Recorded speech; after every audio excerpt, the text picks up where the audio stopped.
The Church of What's Happening Now is presented by Onnit. This show is brought to you by Texture. The Texture app lets you tap into the world's most popular magazines anytime, anywhere, using your smartphone or tablet.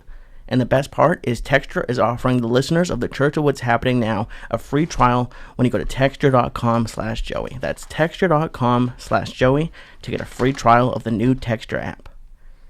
Bidets are back. The Church of What's Happening Now, and especially me, are very excited to introduce you to HelloTushy.com. HelloTushy.com makes portable devices that spray your butt clean with water. HelloTushy.com. Go there and you enter promo code CHURCH. HelloTushy.com/church to get 10% off of your order.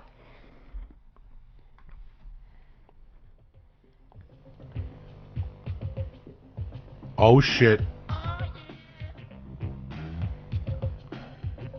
Here we go. Tuesday, December 13th. The day the devil was buried at sea, cocksuckers. Here we go.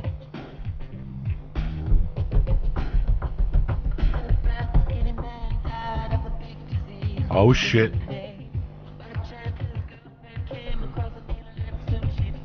The Church of What's Happening Now. Andrea Lowell. My man Syatt. Here we go. Oh shit. Boom boom boom. Boom boom boom boom. Boom boom boom boom. Boom boom boom boom. Boom boom boom. Boom boom. Oh shit. It's a pleasure to introduce Miss Andrea Lowell. Hi guys. What's happening? And, I'm so happy to see you. My little brother, Mr. Syatt. Hi. Hello. We always have the guest show up just a little bit early just so we can chat. And I was trying to find the best place to look because I'm never sure when there's a really pretty girl. I'm never sure exactly where to, I don't want them to think I'm looking anywhere inappropriate. So I'm like, but I don't want to think I'm not looking at her. Oh. So I have to look above her. I don't know, staring at Joey's the back of his neck for the. You know where's a good place to look? The eyes. Yeah, but I don't care. You can stare at my tits. I got no shame. If you're looking at my boobs, it just validates to me as a woman in my 30s. Yes, I still got it. Now, do you catch a lot of guys staring as a woman? When women get together, that fucking guy won't stop looking at me. No, we love that shit. The only girl that's not going to like a guy staring at her is an insecure woman who doesn't love herself. If a guy's staring at my ass, it makes me feel good about myself. If he's following me on the freeway, that creeps me out. But if a guy checks out my ass walking by, it makes me feel good. It's validating. Yeah, me and my girlfriends, we're all banging. We all love it. With all this shit going on today, sensitivity, you don't know what you could even say or fucking do anymore. So yeah, that's true. I train myself not to look. After 25, I'm like, how old are you? Yeah. How old are you, Joe? Well, that's a good point. What do you look at a fucking girl for like that? If it's an older guy checking me out, I'm like, dude, grow up, get some manners. Yeah, but if it's an 18-year-old that's checking me out, I'm like, yeah, I still got it. I mean, don't get me wrong. After 25, you learn how to take a look. Yeah. It's like getting punched in the face. It's the reaction to the punch. Yes. When you're 18, you're like, oh my God, look at her ass. I'd fucking light it on fire. Yeah. When you're fucking 50, you just look at her ass and go, that's never going to happen again. That's never going to happen in my life again. So that's the conclusion you have to come to. At least you're being honest. At 53, I see a hot woman. I go, that's never, ever going to happen again. Yeah, I could give her $10,000 to suck my dick, but that's not the same. It's not the same. That's not the same as, that's never going to happen again. But why sell yourself short? Why do you believe that? I mean, if I were single, I'd totally fuck the shit out of you. No, because what I'm saying is not in that sense. What? I'm talking about remember when you were 20? Yeah. And you fell in love in college and you went home and you fucked for 3 hours and you ate a Subway sandwich and ramen and her skin was really soft and your skin was really soft and just that feeling of falling in love again, just that whole sensation, you and I will never experience that again. That is so sad, Joey. Fucking sad. Why are we trying to start this off depressed? Because I was talking to a friend of mine about a month ago and I said, I was on the road and there was these 2 girls and they were just, sometimes, even now, you get to you'll go out some night and you'll be sitting there and you'll see 2 girls that are talking about shit that's inappropriate, especially at this restaurant. Yeah. That was us 20 years ago. That Who the was fuck us. are we kidding? But sometimes you're like right now, tonight, you go out to dinner and you're sitting next to the guy from Sons of Anarchy who's 20 and some other fucking underwear model. Yep. And they're talking about what they like to do to women, blah, blah, blah, blah. You know, after a while, you know, you get involved and you jump into the conversation. And worst case scenario, next thing you know, you're at their house drinking wine, having a threesome, whatever the fuck it is. You are painting the picture so well and accurately. And or just go back and do drugs with them. You show them your you know, it's 6 in the morning, and now their girlfriend's 11. Calling them. I didn't know you had a fucking girlfriend. You know, all that shit. But the same, like I was in Portland, Oregon, maybe a year ago. I was just there in December. But the time before last Saturday night, these girls were very sweet. You know, if I looked at them, I couldn't even. There's no way I saw what I'm about to tell you coming. Every time I go to Portland, it's something new. The first night I was in Portland, 2 years before that, it was Thursday night. We were all outside, maybe 15 people smoking pot. There's a light drizzle of rain. And everybody's just talking. You know that reefer talk? Yes. I can't wait to go home. And, you know, and all of a sudden somebody goes, something about sex. Right. Some guy goes, yeah, something 25. And, you know, the girl was like, I thought I started sex old. I started at 18. And all of a sudden, all these people were telling the truth. But this one woman in the back goes, I gave my first blowjob when I was 10. And it was the end of the conversation. Like, everybody was like, okay, we got to go home now and shit. You know, like, nobody bit. If somebody tells you when you're 18, they sucked a dick at 10, your dick is out of your pants. I didn't know what a dick was at 10. Yeah, at 10. She sucked a dick when she was 10. That wins the fucking cake. So these two girls are very sweet. They're like, what are you going to do after the show? Do you want to get high? I go, well, we usually go outside after the show and everybody gets high. So we go outside, 30 of us, and we're getting high. I got my paycheck in my pocket. I got an early flight, but these are the people who paid for the tickets. Let me go out there and bullshit with them. You know, you don't smoke with everybody. You just smoke as much as you can. Right. But these two girls were next to me. And these two girls look like, if I had to describe them, maybe 25. They probably dated, like, good-looking college guys. Okay. You know? That hipster Portland hippie, but not a hippie kind of look. I wasn't even looking at them like this. Yeah. But they started talking that shit. We love to fuck and just stupidity and, you know, I once fucked a guy your age and he fucked like a rat. You know, just stupid shit. Yeah. Which I would have fell for 15 years ago in my cocaine haze. You know what I'm saying? Like even 10 years ago, I would have bought into it with the coke. I'm going to take these girls home and fuck them. Now you hear the rhetoric and you're like, are you fucking crazy? And me, I'm on the other side. I was those two girls talking to you about this, and then, you know, bringing the party home, and like it's so funny hearing every different perspective because we were both in that situation, just on different sides of the coin in a way. It's surreal. One night, Lee and I went to the Comedy Store, and because I used to live on the corner here. Yeah. We parked, and Lee would park his car, and we stopped at 7-Eleven and got chips and a soda, and we started talking. And I told him about all the perversions of comedy on the road. And I always think about, today, what do those people think? Yeah. Like, I can't think about it. I just have to let it go. If I start to think about it, I'm like, oh my God, how embarrassing. But I just tune it out. Like some of them, well, all of them were women. Yeah. You know, hopefully 20 years later, by now they have children and they go to PTA meetings. Yeah. And they're sitting there going, you know, I could see this one girl still. I fingered her on the dance floor at some club in Boise Island. Which is pretty tame. Fingering on a dance floor is pretty tame. Not when your hand is in her puss and you're on the dance floor, 80 people, and you're fingering and she's going fucking blind and you're coming all over yourself. Like, what is she thinking right now? Like, she's probably with a kid playing going, I can't believe I let some guy finger me in a bar 20 years ago and he had his hand in my fucking snatch. Yeah. Like, all that type of shit. And for you, it must have been you got drunk, went to some guy's house, you went over there, something happened, you know, you walk out of there, and now you're like, what the fuck does that guy think today? I bet that their friends don't even believe them. When people are involved in stories that were with me when I was in my heavy partying days, I remember because I would tell these stories on air on my radio show, I'm thinking, this sounds unbelievable. No one's going to believe this. If these people I was partying with are telling their friends our story of last night, they're not going to believe it. They're going to get called a liar because this shit with like these caliber of like playmates and models and stuff I was doing stuff with doesn't happen.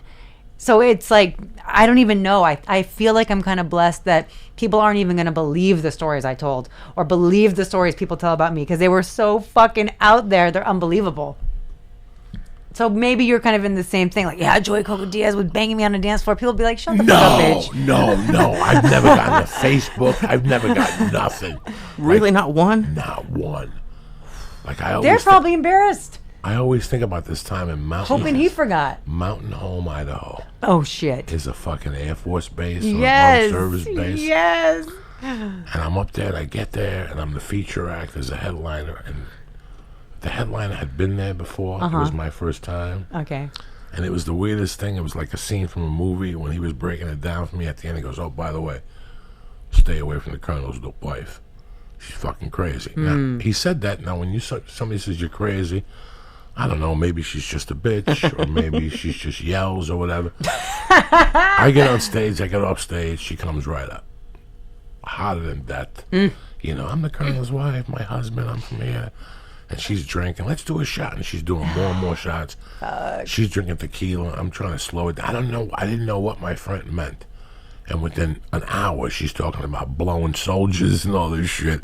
Again, I'm young and stupid. I go, I'll take a blowjob. Yeah. She goes, let's go, right behind the stage. Wait. Yeah. You just said I'll take a blowjob? Yeah, I go, I would love to suck Well, that. when there's a crazy hoe offering blowjobs, who She's wouldn't talking take about one? sucking dick and sucking balls and how my husband didn't come for an hour. And I'm like, well, listen, I'm going to come in 2 minutes. Yes, baby. Let's go behind that stage. I'll never forget, I put my unit in her mouth. She's sucking it like a soldier. And then somebody yells for her, like, Miriam. Of course, her name's fucking Miriam. I turn to take my dick out of her mouth. She's a soldier. She holds on She to that went with pipe it. and dragged on the floor. Her feet were dragging while she was sucking that pipe. Like, who could tell that type of story? And I'm not even Elvis. Like, if I was Elvis or a good-looking guy, you go, oh, Joey, that's tremendous. But, you know, and it didn't happen because I was a funny comedian. It just happened because That you're was a there and it's a crazy-ass story. drunk bitch, though. It's a crazy-ass drunk bitch. Oh my gosh! You- and and I you- totally believe it. And I see it. I love the way you paint the picture, Oh man. my God, I'm it fucking was seeing that bitch hard. drag on the floor. And now, you think that was a married woman. Oh Like, my I wouldn't God. talk to a married woman now. Never mind put my dick in her mouth and drag her across the floor like a fucking, like, Suge Knight. You know, but you live and you learn, and those experiences made us who we are today. You know. Poor people.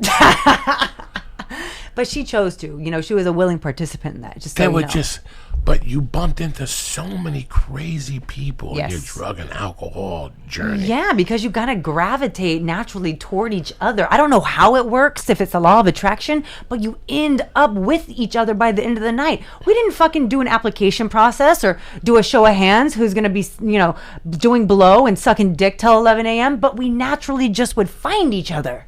Isn't that weird? Like, this gravitational force. It's so fucking bizarre. And, And then me and you found, and we're still friends. and it's right? tough, and it's tough to explain to people. Like, No. one night my buddy, we went to his Can't house. explain it. It's magic, dude. We went to my buddy's house in like 1993. We go to my buddy's house. It's like Easter Sunday. And we're all eating. He's got like 6, 7 brothers. We're all eating. Ba, ba, ba. And all of a sudden, he's starting to get hammered. Yeah. And he's got a sister that's got to be, at that time, I'm 30-something. She's got to be 20-something. Okay. And I never heard anything about her reputation, but I know that she's a party girl. She goes out, has a few beers. Okay. We're talking. One thing leads to another. The brother's getting hammered and hammered. I go, fuck, how am I going to get home? She goes, I'll give you a ride. I go, I'm staying with your brother tonight. She goes, well, my brother's probably going to stay here, but I'll give you a ride. Oh, and she gets in the car. Not 2 minutes in the car. She's like, listen, where are we getting the package at? I go, tell me that you do coke. She's like, yeah. And I know you do some. Let's go. And we went. We get like an 8-ball. We go to the brother's apartment. We get out. Listen, guys, you could take this however you want. When I went up there, she was my friend's sister. And I went up there with the intention of snorting coke with her. Maybe she's going to leave. Right. And I could stay by myself and get high and listen to music and jerk off, whatever the fuck. Yeah. Listen, I go in the living room, and this girl goes, let me just go to the bathroom. There's vodka in the freezer. There always is. When I turn around, she's got a thong on. That's it. She came out of the bathroom with a thong. I never even spoke about sex or tits, or let me see you naked. No. It was on. This was the way it was. Like, people just said, listen, why fuck around? We could play this game all night. You're going to have to pitch me your dick, but let's just eliminate that and get right to the snorting. And if something falls out in the way, we'll just get down. I couldn't write this in my fucking head. No, not at all. And people can't even imagine this I would can't happen. imagine being Jax Teller. I can't imagine being a fucking good-looking, handsome guy, 28. Oh, my God, I'd be snorting coke with everybody. You're going 100%. It's pretty crazy. It's pretty crazy. Now, it's so funny hearing you say that. Like, my intention and my experience always was I enjoyed more getting all coked out and having conversation all night. My intention, too, was to just, like, debate philosophy, have wild intellectual conversations. Sex was never, like, in the intention or in the platter. So when you're saying this, I get it. When you just want to get high and talk or listen to music or lose that bitch or whatever, it's just so funny because we write this script in our head or we think we have this better idea and it just never turns out the way planned. It's always much crazier in actuality. Much fucking crazier. First off, I never got coked to talk to nobody. I did. People would fucking talk my ear off. I'm sure I gave a lot of fucking ear beatings. Once they got into history or anything that you could argue about, I had a friend that would rip out encyclopedias. At 4 a.m, he started taking encyclopedias out and talking about facts. See, now my motherfucking ego, I was the encyclopedia. Oh, no. I was like, let me tell you this. And I was so sure I knew everything. And it was just, I look back and those are the most embarrassing moments to me.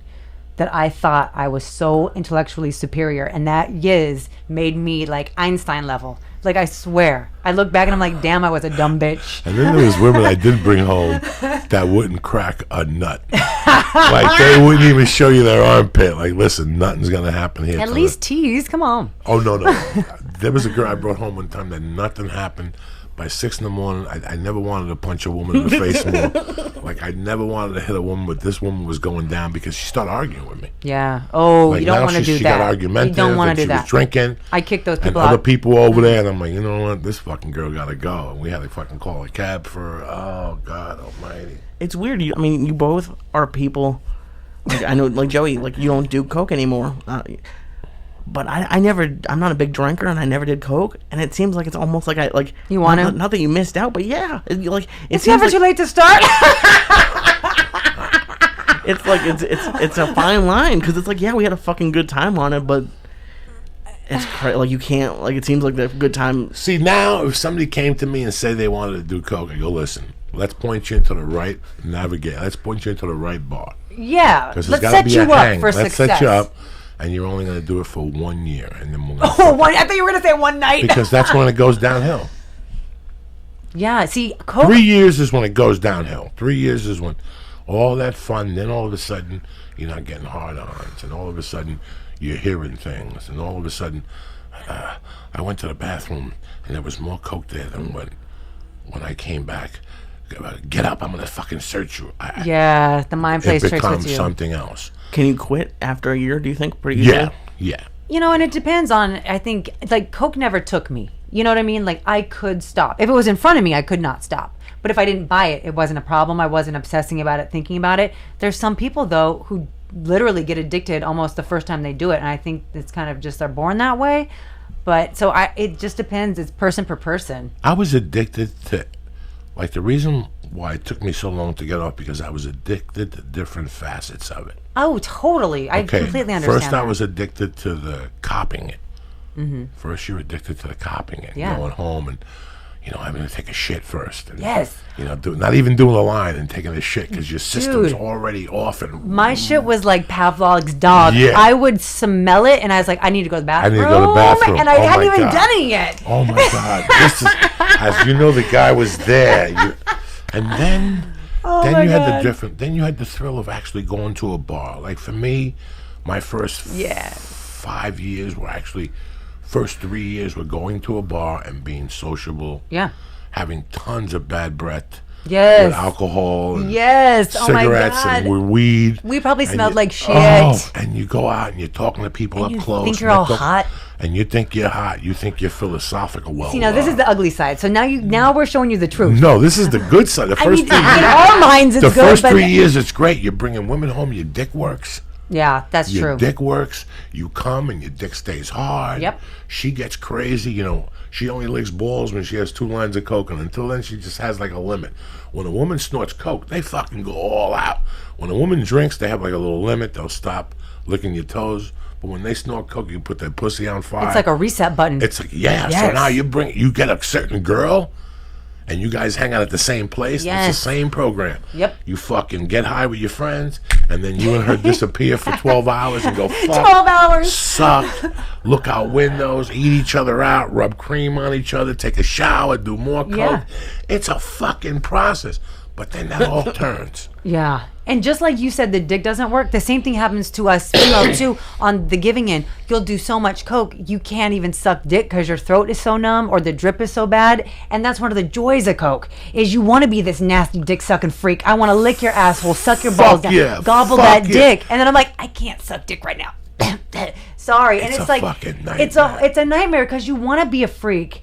And then you get to that point where you've crossed the line and you can't go back. It's like this invisible line. And once you cross it, you don't know you crossed it until you do. And then you're like, fuck, my shit doesn't work no more. It's terrible. And then it becomes, that's the problem with it. That now, how long did you get high for? The whole time together, years? 10. 10. Hard. And you saw the process. You saw yeah. There's an upswing. Oh, yeah. There's a fucking middle ground. Yeah. Then there's a slow decline. Absolutely. And then you just are like, this shit's not working for me anymore. Yeah. You know? It's not playing out the way it played when I was 18, 19, 20, 21, 22, 28. You know, like you get to a point where you're like, this isn't the same, this isn't fun anymore. And then you just kind of let it fizzle off. For me, from 16 to like 21, it was fun. And then I got to the point where I couldn't talk. Oh. At the 5-year mark, I wouldn't talk. Really? You got all introverted? Or Yeah, you couldn't I talk? Wouldn't talk. Oh. I would talk. Don't make me talk. Just stop. Mm-hmm. As least as you can. Put the music on. Let me just fucking live in my head because Yes. the connection wouldn't happen. You go through all these phases, and then you go through that really deep paranoia phase where it's in your pocket. You see a cop. You go home. Ugh. You're eating pussy, and all of a sudden you're like, hold on, did you hear something? And they could be the hottest woman in the world there, and you're fucking paranoid. Yeah. You can't do dick. Your head's somewhere else. Yeah. It's fucking quite an adventure. I think of an adventure every fucking day with it. Every day, Yes. I remember something like, oh, Jesus Christ, I can't believe I was doing it at that time. I Yeah. can't believe I was still doing it in Boulder at this time. In Yep. Seattle, I was still getting high in my office. Yes. It was such a... And like I said, I got more addicted to the action. It wasn't the coke as much as The process of it. the process of it. Yeah. It's just kind of like smoking. I got to a point where I had quit smoking cigarettes, right? But I missed The whole fucking thing. Yeah. I missed buying it, packing it, lighting Going it, to smoking Starbucks, it. Yeah. smoking outside, Getting going a back coffee in. so I could have it with my Now cigarette. coffee don't taste the same. No. Tastes like So- dick, not coffee. Yeah, now it's like you just get addicted to the movement of it and the process of it. I drink a half a cup of coffee now a day. 3 sips, I throw the rest away. When I was smoking, I could drink 2 cups of coffee, sit there, bang out a joint, Yes. or fucking sit there for 3 hours, smoke. Oh my gosh. Smoke 4 or 5 cigarettes. I used to love blunts and coffee 10. with a lot of cream. Oh my God. Blunts You and would some kill coffee. your lungs before you even left the house. Like Yeah. you would kill your fucking lungs before you even left the house. Yeah. It's a miracle that we're still alive. The amount of partying we did, you and me independently, if we added that up, it's more than like entire cities, countries, nations have fucking partied, and we stand here. You know, we were talking about before the show, like Yeah. breaking points. We're talking about how, you know, I could never be a hypocrite and judge anybody who got high like that. No, I 'cause would we've been never. there. I know people get high, but it's funny now how I could tell when somebody's close to the breaking point. Like I could see now. Like now, Yeah.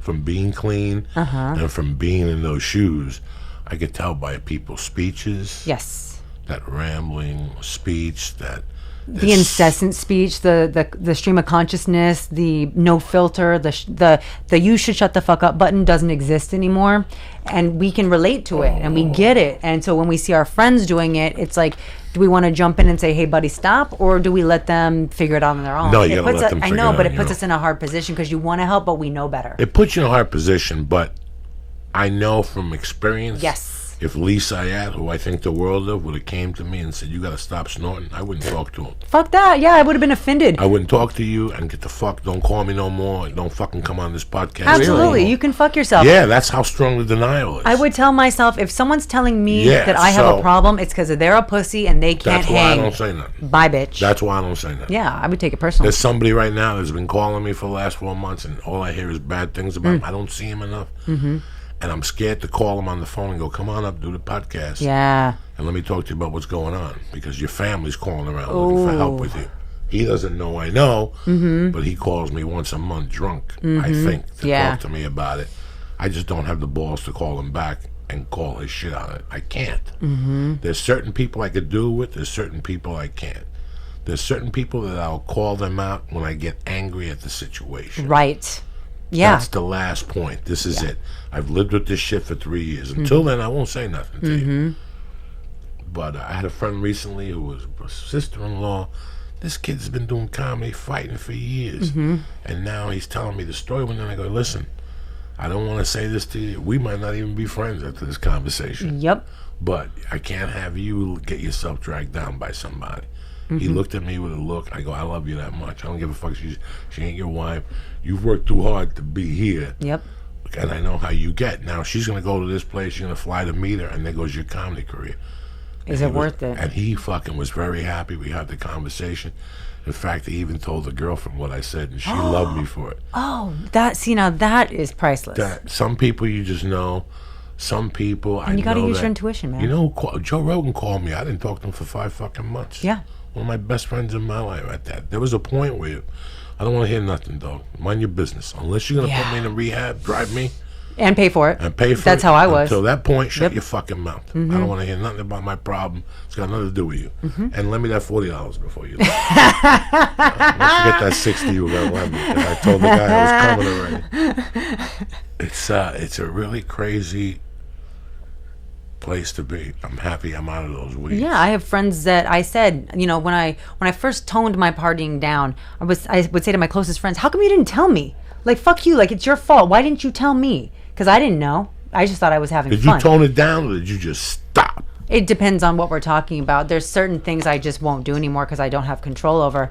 But I still go out and party and have a good time. But no. I'm talking about alcohol and drugs. When did you just wake up one morning and said, "Ugats, it's over," or was it a mind fuck for a year? No, it was one of those things where I woke up and I knew that I had to stop drinking. I knew that all the drugs and stuff weren't happening unless I was drunk. I wasn't sober ordering Coke. I wasn't sober sticking 9 pills of E up my ass. I wasn't sober doing any of that shit. It was once I was so faded on alcohol that I started making all these really weird, bad, awkward, sometimes wonderfully fun decisions. But it got to a point where I realized it was just this moment of truth. It was a moment of clarity that I can't really explain. I didn't pray for it. I didn't ask for it. And it was honestly fear. The feeling of fear of what the fuck is happening to my life overwhelmed my obsession of drinking. And I just never wanted to drink ever again. It was nuts. One day, no rehab. No rehab. No guts, no nothing. No, what's it called when you have effects from not drinking? I had nothing. Withdrawals. I had no withdrawals. 10 years of fucking falling down, no withdrawals. Yeah, and Joey, he has seen, there's only a few people that had seen me like that. Because I wouldn't like to go out too much like that. But the last 2 or 3 years of my drinking, Joey saw what it was like. And I had no idea that I wasn't sober. I thought I was sober. When you saw me falling all over myself, not able to walk. Where the fuck was that? We were at a comedy club and you were performing. No. Yeah. No. Yeah. This was the night. Oh, was it a different time? Yeah. This was, let me tell you what this was. But that was happening on the regular. And in my perspective, as a drunk, I thought I was fine. One time it was at the comedy club. Yeah. But one time. It was somewhere smaller. Okay, one time I had a movie screening. Was that it? At a fucking theater. That must have been it. That's ringing some bells. And next door there was a bar or something. And there you were with a group of friends. With the dudes, yep. No, you weren't with dudes. You were with a few girls when I got there. Okay. And I hugged you, Joey, how are you? And you were already on your way. The cigarette was up in the air. The fucking martini drink, there was drinks. And then, you didn't introduce me, so I didn't know who the fuck you could have been alone. I might not have even known those girls. So I walked away, and I went back with those fucking stiffs, and I sat there, and we ate. So it must have been an hour. Okay. And in an hour, I came back. Your shirt was pulled out of your pants. Stomach was sticking out. I mean, you looked beautiful. Hair was fucked up. Yeah. You were falling, and now there was 2 guys that feel like, hi, she's with us. No, then what about you? Because when I got here, she was with fucking 4 broads. Yeah. So you hugged me, and I'm thinking to myself, what can I do? And you wouldn't, And the people I was with, I'm like, what? And all of a sudden, next thing you know, I went, and when I came back, gone. The 2 guys were there, you disappeared. That was normal. That was normal for me. And I didn't think there was anything wrong with that. It was very, very sick. And I'm able to see that now. But at that moment in it, I just thought I was having fun. I was told all the time by my friends, you get to a point where it's like, boom, you can't walk, you can't talk, you're fine, then boom. And that would happen all the time. And it was so weird because I just could never see it. I remember being in that body, but I don't remember not being able to walk. And then you get the phone calls from the manager of the bar that oh man, you got carried out again, and we don't like people that drunk. We love you. You're our homegirl, but can you not come to the bar again if you're going to get that wasted? And I'm thinking back, I'm like, dude, I was the life of that party. What the fuck are they talking about? I was buying everyone shots. I was like lining it up in the bathroom. Like, what are you talking about? I was fine. But really, I wasn't. And it's so crazy because being a drunk or an addict or whatever some people are, when you're in it, you don't see it. In retrospect, I can totally see it. But when you're in it, you're blind to it. It's crazy. My thing was I was never a public guy. Yeah. I didn't like losing control in public. That was very important to me. I grew up in my mom's bar. Yeah. And at a young age, I saw what people did when they were fucked up live and in public. In the house, you go off. But in that public, I always learned. And I have enough problems with public manners and all this shit. One night in '84, I went off. I love how you remember the years of all this shit. He knows the day. He just doesn't want to tell you. It was Christmas. It was the day. It was 4:34 It was the p.m. day or 2 after Christmas. Like let's say Christmas is after on a Christmas Thursday. glow. Yeah. This was on a Saturday. And I went to this party and I started doing blow, and there was a girl that I used to date. And the pussy was really good and shit, and she was with another guy, and I cornered her in the bathroom. And next thing you know, we took it outside, and it became a little public, like people were yelling and shit. And I'm like, please, let me at least dry hump your leg one time. I was out of it. The coke, it was, Yeah. And it's like I was telling Lee the other day, that was really interesting. Sometimes I call Lee and I go, Lee, get the fuck out of the house. And Lee will go, I don't know what you're talking about. I go, Lee, go to the fucking gym. Do you go? Yeah. We always try to, help each other, whatever. Cool. But, when I was telling Lee about edibles and pills, especially what happens to people when they pop pills. I go, Lee, why do you think I always get on here? We come here, we eat 300. You know what would happen to you? And I know you got a high tolerance. I know what would happen to me. If you ate 300 milligrams, you pass out right here. You have to, this shit's strong. It depends though, because I have such an addictive personality that I might actually not pass out, but end up doing something real stupid. Right. If it's an indica, I'll pass out. Yeah, but if it's a sativa, my ass will be like, I'll go into coke paranoia mode. I'll be like, oh my God, let's put the black trash But cans it's up over fucking thick. We've had guests get up and walk out. Yeah. We had one guest who went to the hospital. We had one guest who called me the next day and said, dog, I couldn't believe I got on the 405. We had to pull over and get an Uber. Edibles are a different world. Edibles are a different beast. I know this. different world. Yeah, I've had some bad motherfucking trips on edibles. And they're like, I tell Lee all the time, Lee, go sweat it out, because when I go, Lee, I go to jiu-jitsu. And the first 5 or 6 minutes of jiu-jitsu is brutal, because it's not only exercise in your body, but you have a kimono on, which you're fucking 3,000 degrees. So that first layer of all those pills and edibles and reefer just bust out of you. Yes. And when you wipe your face, you can feel it. You can taste it. You can smell it. And you don't even want to lick your own sweat because you think you're going to get high again from your own perspiration. That first thickness that goes bloop. Yes. It's just this warm thickness. It's like a crazy gel. glue. It's like a slimy ass fucking gel. I just put it over my hair. I just keep putting it over my hair. And then what comes out after that is it's pure. But that first blast. Now, if you don't get that shit out of your system, that shit goes into your fat. Oh, yeah, it stores in your fat, It stores 100%. in your fat. It stores in your fat. And this is what people don't remember about Valiums and shit like that. I've learned the hard way. When you eat a 10 milligram Valium, your body only uses 5. Right. The other 5 milligrams get stored in your fat, in your liver, whatever, in your fatty tissues for release later on. That's why they're time released. So you eat fucking 19 Valiums drinking all week, and then you go drinking fucking Friday night. It kicks up those Valiums, dog. Yeah. And you're fucked up. Let me tell you something else on top. So as we know, the different drugs that store in the fat cells. So let's say you get sober or you tone the partying down and then you lose a bunch of weight. You get fucked up from the weight loss. Oh my God. You get fucked the fuck up when you lose 2 pounds of fat because those drugs that were harbored in your fat cells are now in your bloodstream again. You're like high out of nowhere and it's not even fun. You're like, oh my God, I'm fucked up from my own fat cell. Like years of partying just coming out. You would get nasty detox symptoms. I remember I broke out after I stopped drinking. I broke out for like 3 years straight. All that shit that was coming out of my fat cells, it was all coming out. It was crazy. I went through the same thing, but you know, with me, with the coke, because I remember I used to go to Kung Fu with these black dudes.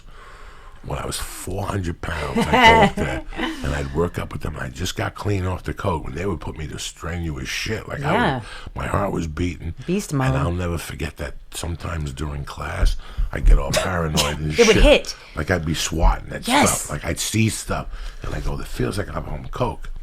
And that was the first 2 or 3 months off coke. Listen, it was 20s. You got to figure, since I got out of prison in 89, I didn't stop. And I finally stopped in 2007. I went straight from 89, 4 nights a week. Yes. Maybe once in a while I would go 5 nights, you know, if my resistance held on to it, you know. Yeah. But I went because I can't, like I told Lee, I made myself a deal. I said, listen, it's obviously I'm not going to stop doing this. Right. I don't want to stop. It's I'm not going to stop. I'm not going to stop doing this. So we might as well cut a deal with ourselves. As long as we're working, we're hustling, we're doing our job, we can snort 3-4 nights a week. We'll start off with a gram, and if a girl comes over or something, then we'll kick up the package, whatever. We'll play it by ear. But I had given myself the green light. I got sick and tired of snorting and beating myself up for 4 days. Going, I'm not going to get high for the 4 days. Just get high. Yeah. Get high and get it out of your fucking system. Get high and get it out of your system, and eventually one day you'll go, you know what, I'm not going to do this shit no more. It's so fucking weird. It's so weird. Do you actually get it out of your system? Yeah. The body is a miraculous thing. It's very self-healing. What we can accumulate over like 5, 10, 20 years of toxicity, our body can detox out in 2 years. Wow. Yeah. Well, I even meant more along the lines of like, if you keep doing it to try to get it out of your system. Oh, the craving out of your system? Because like I found out today while I was talking to my neighbor who never leaves the apartment complex. One of those, eh? Yeah, and she was telling me that one of our downstairs neighbors crashed her car and totaled it because she had like something like, she takes like 14 Vicodin a day or something. Oh, shit. And she's like a nice older lady. But she just takes like 14 a day. Vicodin addiction is real, and it's just as nasty as other stuff. And a lot of times we think, oh, our doctor prescribed it, it's okay. Nah, doctors are the biggest fucking drug dealers on earth. That shit's fucking poison. So it's like, because a doctor writes it, it still kicks in that phenomenon of craving that an addict may have. So, you know, until you deal with the awareness and the acceptance that I have a problem, you're really not going to kick it. Because you don't know you have a problem, especially when it's a prescription. Now, how long after your moment of clarity? Yeah, did you start going to the gym? Oh, I'd been working out. That whole time? I'd been working out, yeah, because I was always trying to lose that last like 6 to 8 pounds of what I now know was alcohol fat. I had no fucking clue it was my goddamn drinking. I would have stopped drinking a long time ago. In the first month, I lost 8 pounds of pure fat. I saw a 6-pack. I was like, holy shit, if vanity is going to keep me sober, vanity is going to keep me sober. I only work out once a week. I'm ripped and shredded. All I do is lift weights and not drink. And I have the body I always wanted in my 20s but couldn't get. I was working out 5 motherfucking days a week. I had a personal trainer. I was counting my calories, eating all this diet food. And I finally just got to a point after I stopped drinking, I realized it was a motherfucking drink that was hindering my fitness goals. It's crazy. So now I'm a personal trainer, and I tell people when they're like me and they have like a little bit of weight to lose, stop drinking for a month and see what happens. And if they don't have a problem, they'll stop and they lose the little weight and they're like, oh my God, you're a genius. And if they don't have a problem, they don't stop and they don't lose the weight. It's pretty This is my black boy. and white. This is my boy Lee Syatt. Yeah. Every time you're talking to me, he keeps checking you out. You can check. That's Making what I'm sure here you're for, the babe. real deal. Holyfield. Here- Now, Lee, You wanna touch my abs? Don't try to lie to No, her. no, no. You want to It's touch my okay. abs? No. No. Lee wants to finger you. He don't want to touch your abs. Lee's a Jew from the old country. But what my point sweetie. is, but he's my brother. Yeah. You might be the only personal trainer Lee might hire. Lee's checking you out right No, now. I mean, look Lee's at this. going over his budget right now. Look at, he's on his bank statement going, I think I could fit her in right now. I think I'm going to have to cancel that trip with Paul to Jamaica and just fucking... No, I've just never seen someone so in shape. Like I've just, Oh, no, I was looking at your I arms. take I no was, supplements. I was looking at her Your stomach. arms Her, look great. there's Your no. arms look It's great. total. I've never There's no seen. fat. Oh my Arms look god. great. You want to touch his stomach? Yeah. I don't want to touch He it. wants to fucking... He wants to grab that fucking You want a thing. six-pack fuck my stomach? right. Get right up in the muscles No, there. I didn't even mean that. I'm teasing. You need to understand. It's like people don't expect it from me because I'm pretty and put together. Like, I'm just as nasty as this Yeah. motherfucker. Yeah, she's Me the and real Joey deal. are fucking nasty. No, we'll blow the airways up. I just That's love... why we've connected. Like, you can say anything; it doesn't shock me, bother me. I've heard it all. I've been working for Playboy Radio TV for 14 years. It's like I've heard, seen everything. Oh, dog, I was in there with you one morning. Some Dude. fucking skanks rolled in there. The chlamydia was leaking out of that dirty snatch. You and me are there at 7 in the morning. We're like winking at each other, Oh like my don't God. mention the we smell. were there one day, and a chick came in. Her feet were so dirty, I couldn't even take it no more. There's two things I hate: a woman with dirty feet in the morning. Depends. If she's my girlfriend and she's been walking back and forth to the bathroom, Yeah. that's kind of nice. But When if you just know where it from came the from. strip club or something, and you got dirty feet. And I hate when I go to Starbucks or a coffee shop or somewhere where you have to stand online, and there's women and their hair is still plastered from the night before they got fucked. We call that the JBF hair, where it's still up like this. All I think about Like- is you left the house without washing that fucking monkey. No. It's got that condom juice in it and fucking... That fresh that Boudicca old all over piss. it. And you left the house without giving that fucking flower some water. How disgusting are you? That's how I think. Me too, though. That's why bidets are fucking good. Bidets are the way to go. This is the truth. Even before I'm glad they're Tushy, coming back. Even before Hello Tushy, fucking we contacted them. Yes. I'm telling you, fucking, this is the way to go. It's a Because necessity. before you leave, you don't want to wash your hair. That's fine, but let me Yes. at least give some water to the asshole, just in case you bump into a freak at the coffee shop. And not even Yeah. the beginning of your day, the middle, the morning, The morning. the mid-afternoon. So who gives a fuck if your thigh smells like dick? You know what I'm saying? That dick smells like fucking agua fresca. Yes, ay papi. Give me a drink. I love that we talk this addiction because it helps people to understand that. Because They're not alone for one, but two, there's hope. You don't have to live like but that if you without don't the want. help, you know what the most important help was to me? What? That I would sit there at night because you're fucking intelligent. You know, you So are you. are very intelligent. You would sit there and go, you know what, like we were talking. I can't see myself sober. Yes, I didn't want to see myself sober either. Me neither. And I couldn't imagine Me it. neither. Me If neither. you would have told me I wouldn't be drunk right now with you, I would have been like, oh no, I'm not doing Joey's show without a couple cocktails. I wouldn't. No, I don't Like, drink. what are you talking I don't about? drink. I No, wouldn't but have given me, a though. fuck if you listen. First off, I couldn't and I tell imagine Lee it. this to his face. Yeah. If I was still snorting today, this show would have lasted 6 months. And that's how sad this is. Mm-hmm. Because if it was between me going and let's say my drug dealer called me and said I can't meet you at 10. Yeah. I'm going to San Francisco for the weekend. I got to meet you at 6:30, and I already had you coming at 6. I call you and go, don't even bother. No, I'm not the because I priority. know that 6:30 is going to be 7. Oh. Do you follow me? Yeah. So I'm not taking a chance. I'm not losing my coke over some stupid fucking podcast. Okay? Totally. That's how I would look at it.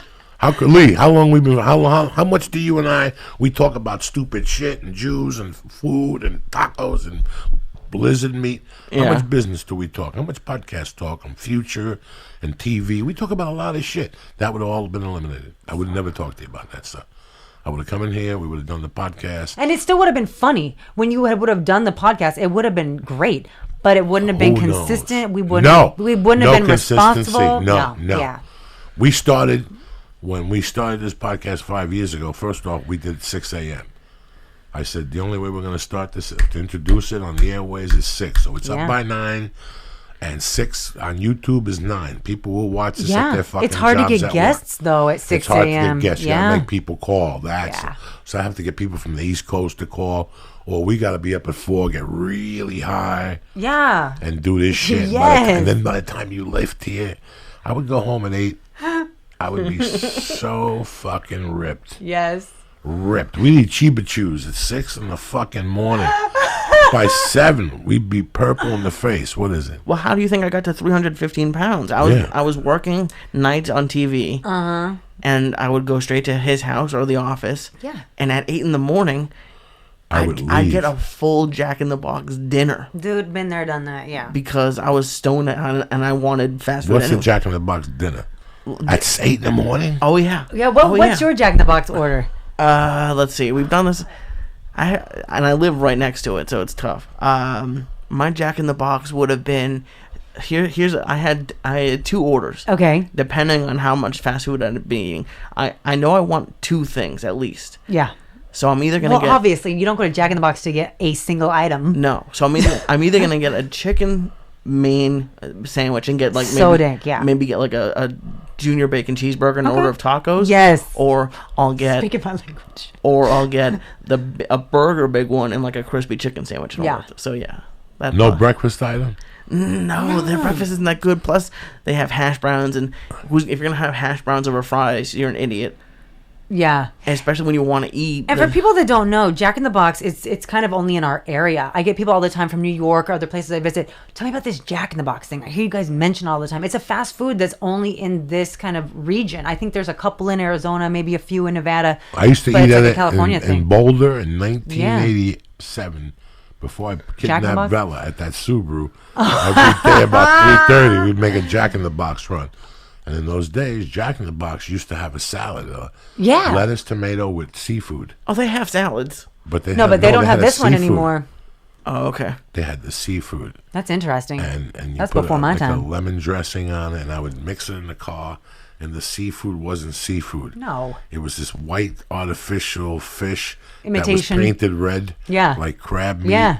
Oh, Lee, it was terrible. And I would drink an iced tea with tons of sugars, like Me too. 1,000 sugars with extra lemons. It's Yes. delicious. It's because when you're drinking and drugging the way we were, you dull the senses so bad that you have to overwhelm it with hot sauce, sugar, fake sugar, all this shit to make it taste like something because our senses are so dulled, straight up. Because I know once I got clean, I was like, oh my God, I could smell this. I ate a fruit. And I was like, holy fuck, fruit's good? Like, because I always thought fruit was whack because I couldn't taste it. Now I'm like, damn, I can taste the nuances of lemon, lime, and vanilla all up in this mango. It's crazy. I feel bad because if somebody came to me today and said they wanted to snort coke, I Yeah. would have to look them in the eye and go, don't do it. And I would feel so terrible. Why? Because how you, Lee, and I discussed it leads to so many fucking Ill effects. ill effects. And listen, not everybody could end up like us. No, Like, there's we ended most up people okay. don't. Knock on wood. Yeah. That we don't have a story that we got kidnapped to Colombia, took us to fucking Mexico. You motherfucker. And sold us, Yeah, there's, hey, listen, there's a bunch of horror stories. Yeah, I mean, we both should not be alive. But, like, I had to go to fucking, I was talking about this on the Marin show one time. I had to go to Beaumont. Like, I was in Beaumont, and I had to buy Coke. And when You drove to Beaumont to buy Coke? That's motherfucking dedication. I was in Beaumont doing comedy. Oh, okay. In I was Beaumont, like, Texas, that's- doing comedy. And I run out of the fucking Coke, and I call this kid, and he picks me up at the hotel, and he goes, listen, where I'm taking you, this is like white supremacy, Bill. We don't care. We'll go anywhere. And I went into white supremacyville, and the guy's like, I just saw you in a movie. God damn it. What's your name? Diaz. And all of a sudden, the room just stopped.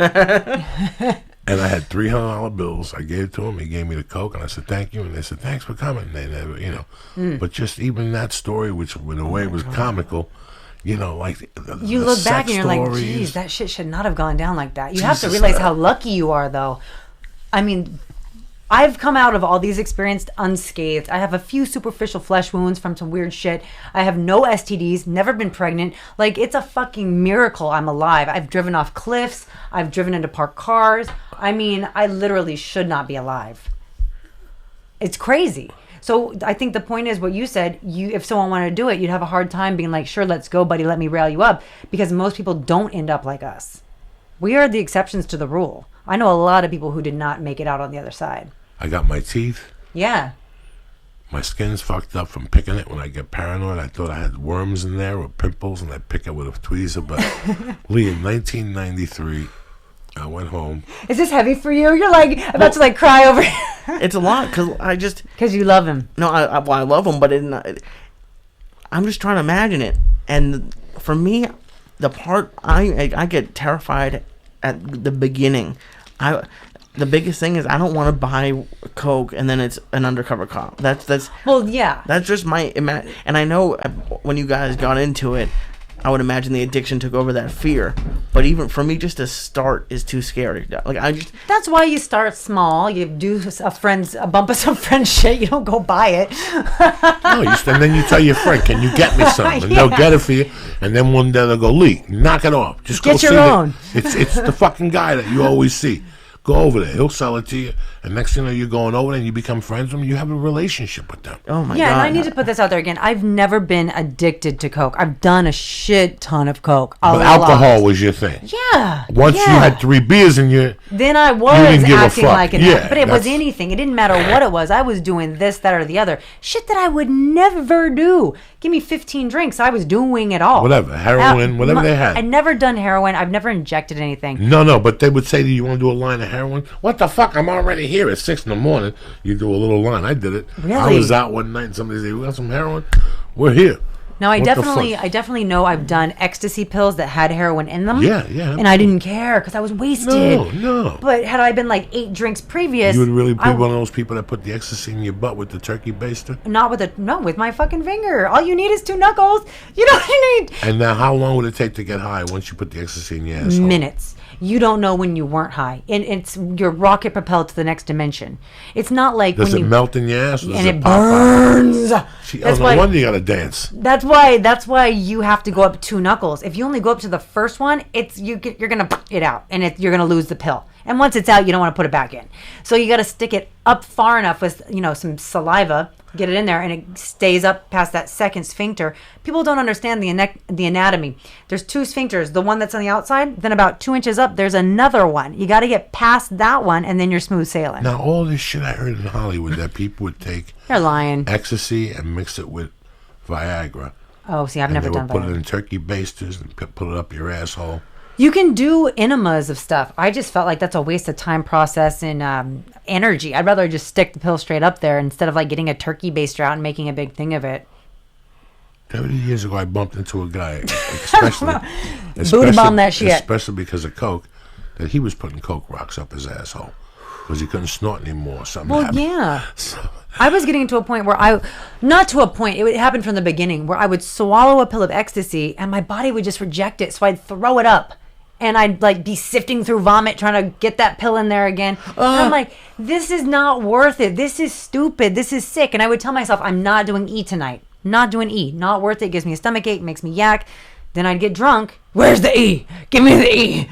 And I got to a point where I heard from some friends, just stick it up your ass. You won't throw it up. Once you stick it up your ass, it absorbs so much more quickly and harder, and it hits you harder that you really don't want to go back to swallowing it or even snorting it. That burns. So you can tolerate a little asshole burn for that boom effect. My God. This is a deep fucking conversation at 4 in the afternoon. We're I love going it. 2 knuckles deep, baby. Oh, 2 my knuckles God. deep. I never got into ecstasy because that's a shame. I was too old. Aw. But you did Quaaludes, right? I did Quaaludes in the beginning. I missed Quaaludes. And I always But in my world, you want me to tell you something? I thought about it. I'm not fucking retard. In my world, a Quaalude is a hit of ecstasy is a dressed up Quaalude. Okay, that's what I did. It just evolved. Yes. That's it. The pill evolved. They said, what if some dude one morning said, what if we take that Quaalude and sprinkle fucking heroin on it? Yeah, or and meth then some other guy or said, whatever what else. if we take a little meth on there? Yep. What if we took cocaine on there? What if we put a little acid on and there? that was the fun of it, And not just ran with knowing what kind of pill you were getting. Oh my God. You could kind of, special order. I want, a double stacked blue one, or I want a red one, or I want this stamp on it. But you never really knew what you were getting. And so you could kind of guess by the color. But you'd take one and be like, ooh, this one had meth in it. Can't stop dancing. Can't shut the fuck up. Or one would be like pure MDMA. And you're like, oh, I want to massage everyone. So it really was like a choose your own adventure because you really didn't know. And that was part of the sick fun. It's wild, man. Now, what was the shit people were shaking up 10 years ago? In 1999. What do you mean shaking up? 2000, it came in water in a liquid. GHB? Yes. Yeah. What was that shit? G. I never did G. Okay. But from what I know, it is the date rape drug. But when you take it consciously and with your own intention, it's very much like ecstasy. Oh, I love you. Sex is amazing. I can feel every cell in your body. You can feel mine. My heart's opened up. I heard it's very similar. I'd looked for it. I wanted to do it a few times, but it just never presented itself. I had this crazy little part-time friend fuck buddy. Yeah. In 1998, 99, maybe 97. It was my brokest point. She was a filthy rich girl. Mm-hmm. And on Sunday night, she would go to the comedy store, and I met her through acquaintances. I went to their house one day. She was there. She was gorgeous, towering, gorgeous, big girl. She became a big-sized model girl. Mm-hmm. And she was very sweet, and I talked to her. When I just came into the comedy store, started yakking. A drink, you want to do a blast? No shit, I didn't think, by your looks, I didn't think you did blow. Yeah. She gave me a blind. Her shit. Next thing you know, she's like, you want to come to the house and party? We swapped spit. I never thought nothing of it. Yeah. A week later, I thought that girl was just drunk last night. Yeah. She would never kiss me. The next fucking Sunday, hi, how are you? Again, this one on. You're very lovable, we though, went Joey. to a Janet Jackson concert together. Aww, she would let me you do guys my liked each other. She would let me do my laundry at a house. I love this. She knew I was fucking broke, but she understood. Her father was a manager to actors and shit. But then she was another one that went from, and you've dealt with these people that for 3 or 4 months they hit it. Mm-hmm. They disappeared just like I hit it. Mm-hmm. I was hiding it. I would be with Lethal too. Mm-hmm. And at 2:15, Lee, I was deep already. You thought I was going home. I was just with him. Yeah. What do you mean he's not answering his phone at 10 in the morning? Yeah. Oh my God. Yeah. I always had it planned out from the minute I left the house. She was good for a couple months, and then one night she showed up at then she wasn't good. Then no, she showed up with G in a water bottle. And we drank it, and we fucking started blacking out at the comedy store. Yeah. At the store, we started blacking out. And then she called a cab, and we both got in the cab, went to a house. We fell asleep in a fucking cab. Then we got up and went into a house. So you probably took a little too much. I think we fucked, and then we got naked. I remember we woke up naked the next day. It was very embarrassing, and that's it. That was the end of that. Then I went over her house again one time. You just couldn't get enough. And then, she's like, let's do some blow. And she started opening up her kitchen cabinets. Mm-hmm. And my friend. What was in there? What was in there? Everything. Where is this girl? Is it time for a relapse? It used to be. It was 1990. It was everywhere.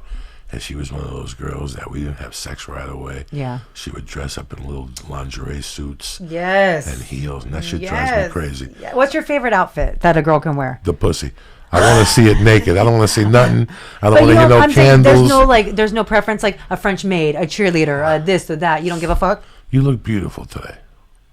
Oh. That's it. Yeah. I don't now understand. show me your monkey. Why? No, light that motherfucker on fire. It's a Chinese New Year. It's the year of the monkey. Fuck yeah. Yeah, I don't like outfits.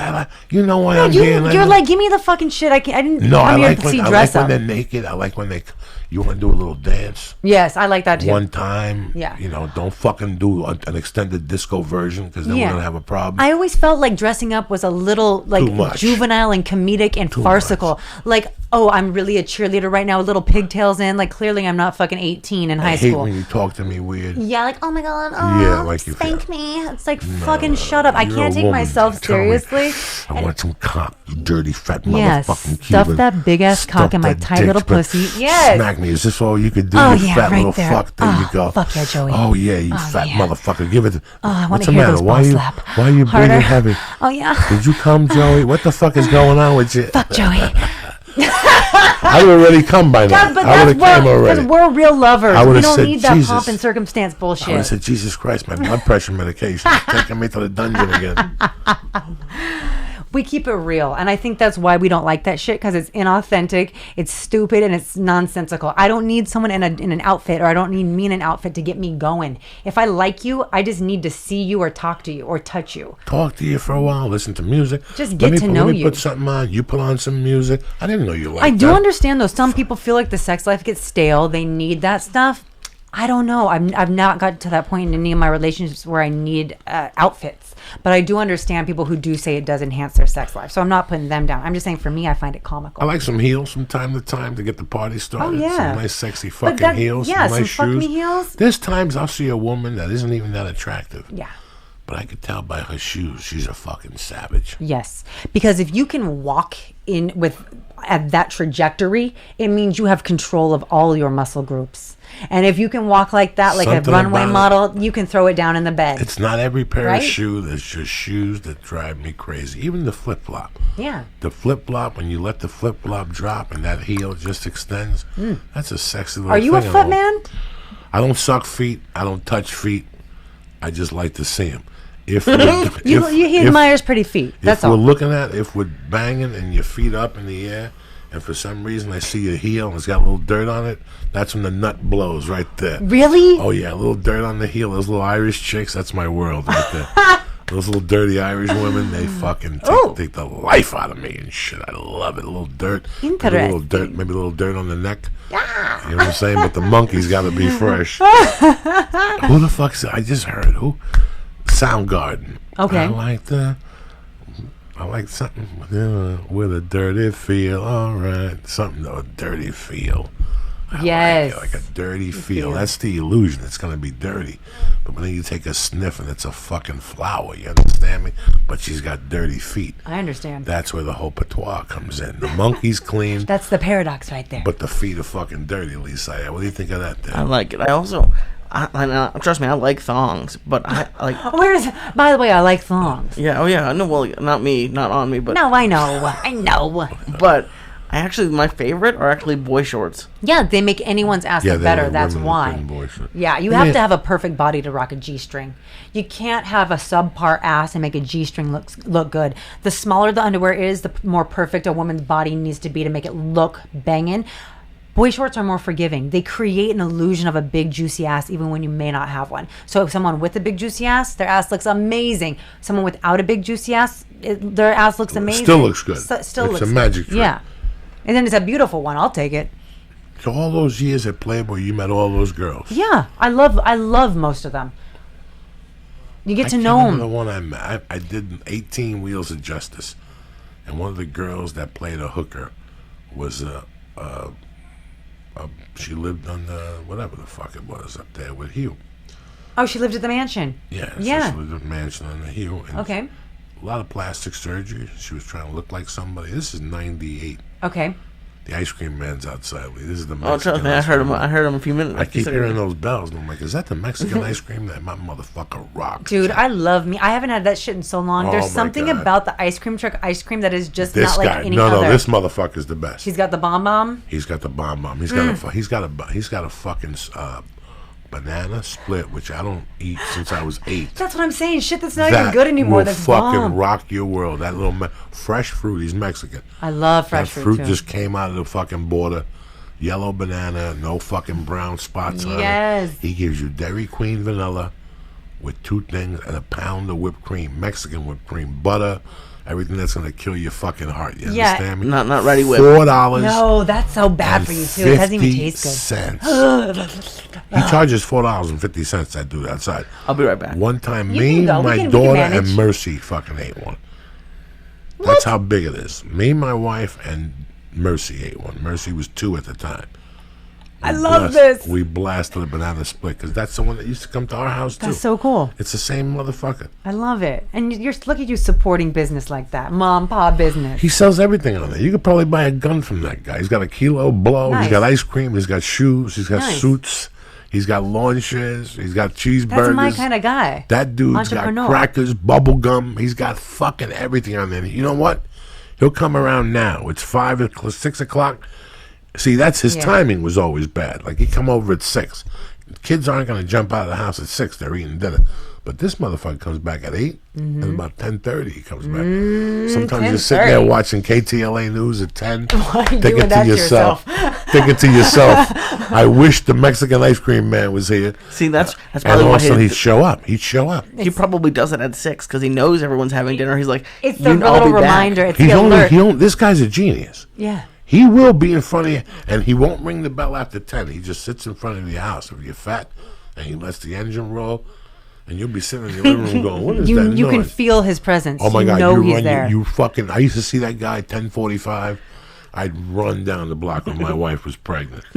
That dude and me had an intimate fucking relationship those nights I stayed in. Towards the end, I would run out there with that dude. Doug, where the fuck you been? Oh, this family. They took me over there. How did you manage to stay? I know you said you worked out every day, but Yeah. that's like that. That's what everyone says is they gain weight when they drink, and I can't imagine that you were that much. You said you lost. No, 8 pounds. I was like 128 pounds. My boobs were a full cup size bigger. I was a D, all natural. So my boobs were very heavy, and I just had a lot of water retention. That shit's heavy, man. My face was bloated. I was still looking good though, but I wasn't looking like I look now. Like now I look like me. This is how I'm supposed to look. Before I looked like a puffed out version of me, and I didn't know any better. So yeah, you lose the water weight, you lose the excess fat, and boom. When I saw you putting up the videos and stuff, and you working out and talking, Yeah. I thought about a lot of people who I didn't know your game. I didn't know what was going on. I didn't even know you stopped drinking.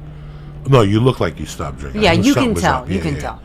And I could tell that, but I'm like, is she one of these fucking people that got clean, went to a rehab, and did jumping jacks for the first time in their lives? Fuck no. I've been an athlete since I was a Now I child. gotta hear it for fucking 10 years. No. How they work out every day. Because with me, I grew up as an athlete. Me too. Even when in the beginnings of doing blow, I was doing shit. Oh my God. And then when I moved to Hollywood, I didn't do dick because that dude died. He did blow the night before, and the next day he played basketball and he died. Yeah. I said, fuck that. I'll never go to the fucking gym. You know, my trainer told me, because I was very honest with everyone about my alcohol use and my drug use, and I would just said to my personal trainer, can I come to the gym coked out or drunk? She goes, no, come the day after so you can get out of your system, Yeah. but don't come in fucked up. No. It was so funny that me and my trainer, my health trainer, were like talking about my drug use, and it still was never brought up like this. Maybe you should not do it at all. You know, like no one ever said to me once, don't do it. Not that it's their responsibility or their fault I did what I did, but it's just so funny how no one was like, stop, bitch. Well, let me tell you something. Really weird. When I first met you, Yeah. the next couple times, and this is hard to explain to somebody because you'll see it from me also because we discussed it before the podcast started. This was part of who you were. Absolutely. This was part of your fucking job. Absolutely. This is who you were. Artie Lang, that's who he was on the Howard Stern show. People expected it. Why? Because we all love a train wreck. That's who I was. Absolutely. People love watching a train wreck sometimes. You know, I remember one night throwing a fit. I didn't talk to Steve Byrne for years. Oh, shit. And he's the nicest guy in the He world. is so Steve Byrne sweet. is one of the best fucking guys in comedy. Yeah. And one Good guy. Night, and one night, in one of those cocaine, you know when Hazes. you know when you're not on coke, because when you party, okay, and I could see the clarity in your eyes now compared to.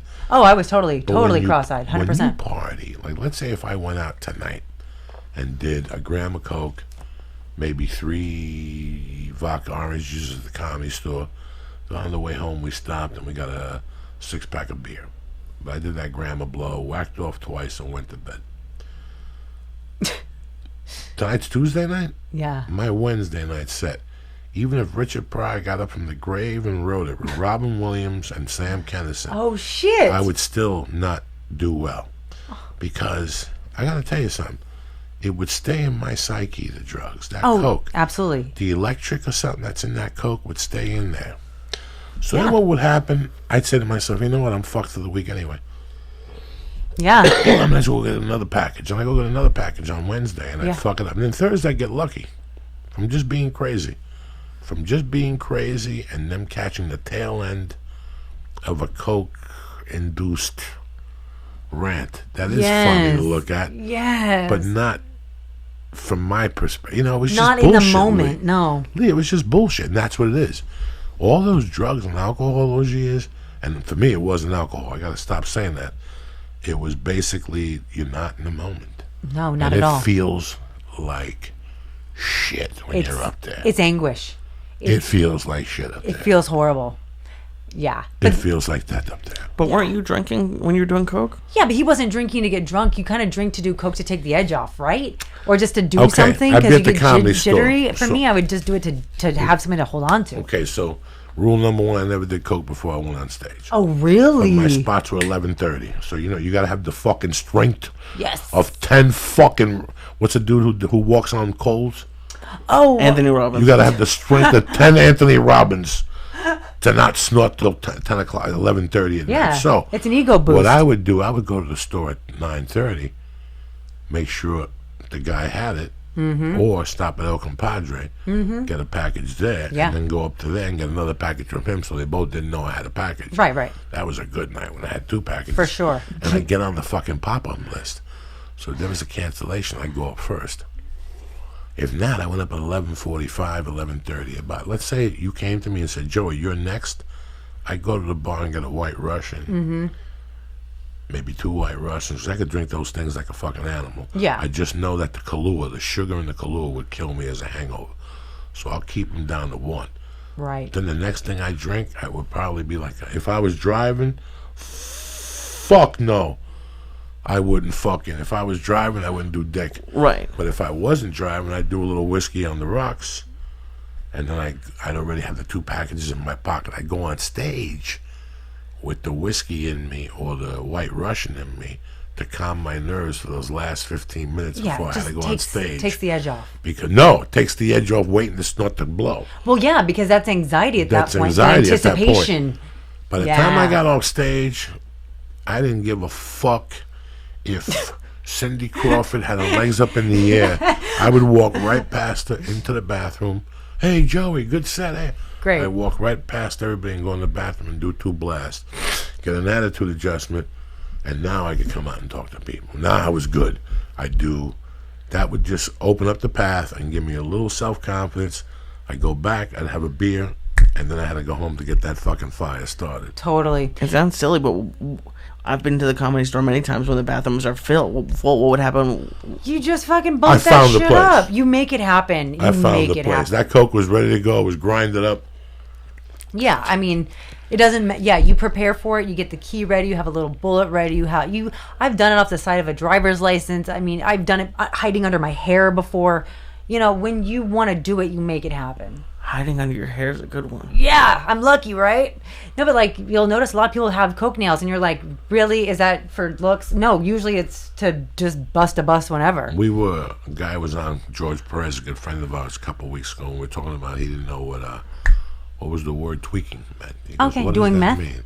Well, and then because I used to do coke and I used to tweak. Oh, really? Well, tweaking is when you get paranoid and all that shit. Oh, I thought tweaking was like a moniker for doing meth. But yeah, tweaking paranoia for sure. Then I've tweaked a lot on a lot of stuff. Yeah, and I would tell Lee, the worst thing about that whole evening, it'd be at the end of the night when you had to go in the bathroom and pee, and you had that last glance of yourself in the mirror.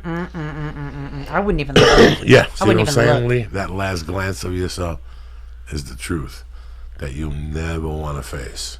And the first time you do, and then you start facing that mirror, you cry in front of it, you promise yourself you're never going to do this again. Mm-hmm. And then 20 minutes later, You're you're doing it again. You're on the phone with fucking Julio looking for a fucking kilo I and shit. invited my dealer to my wedding.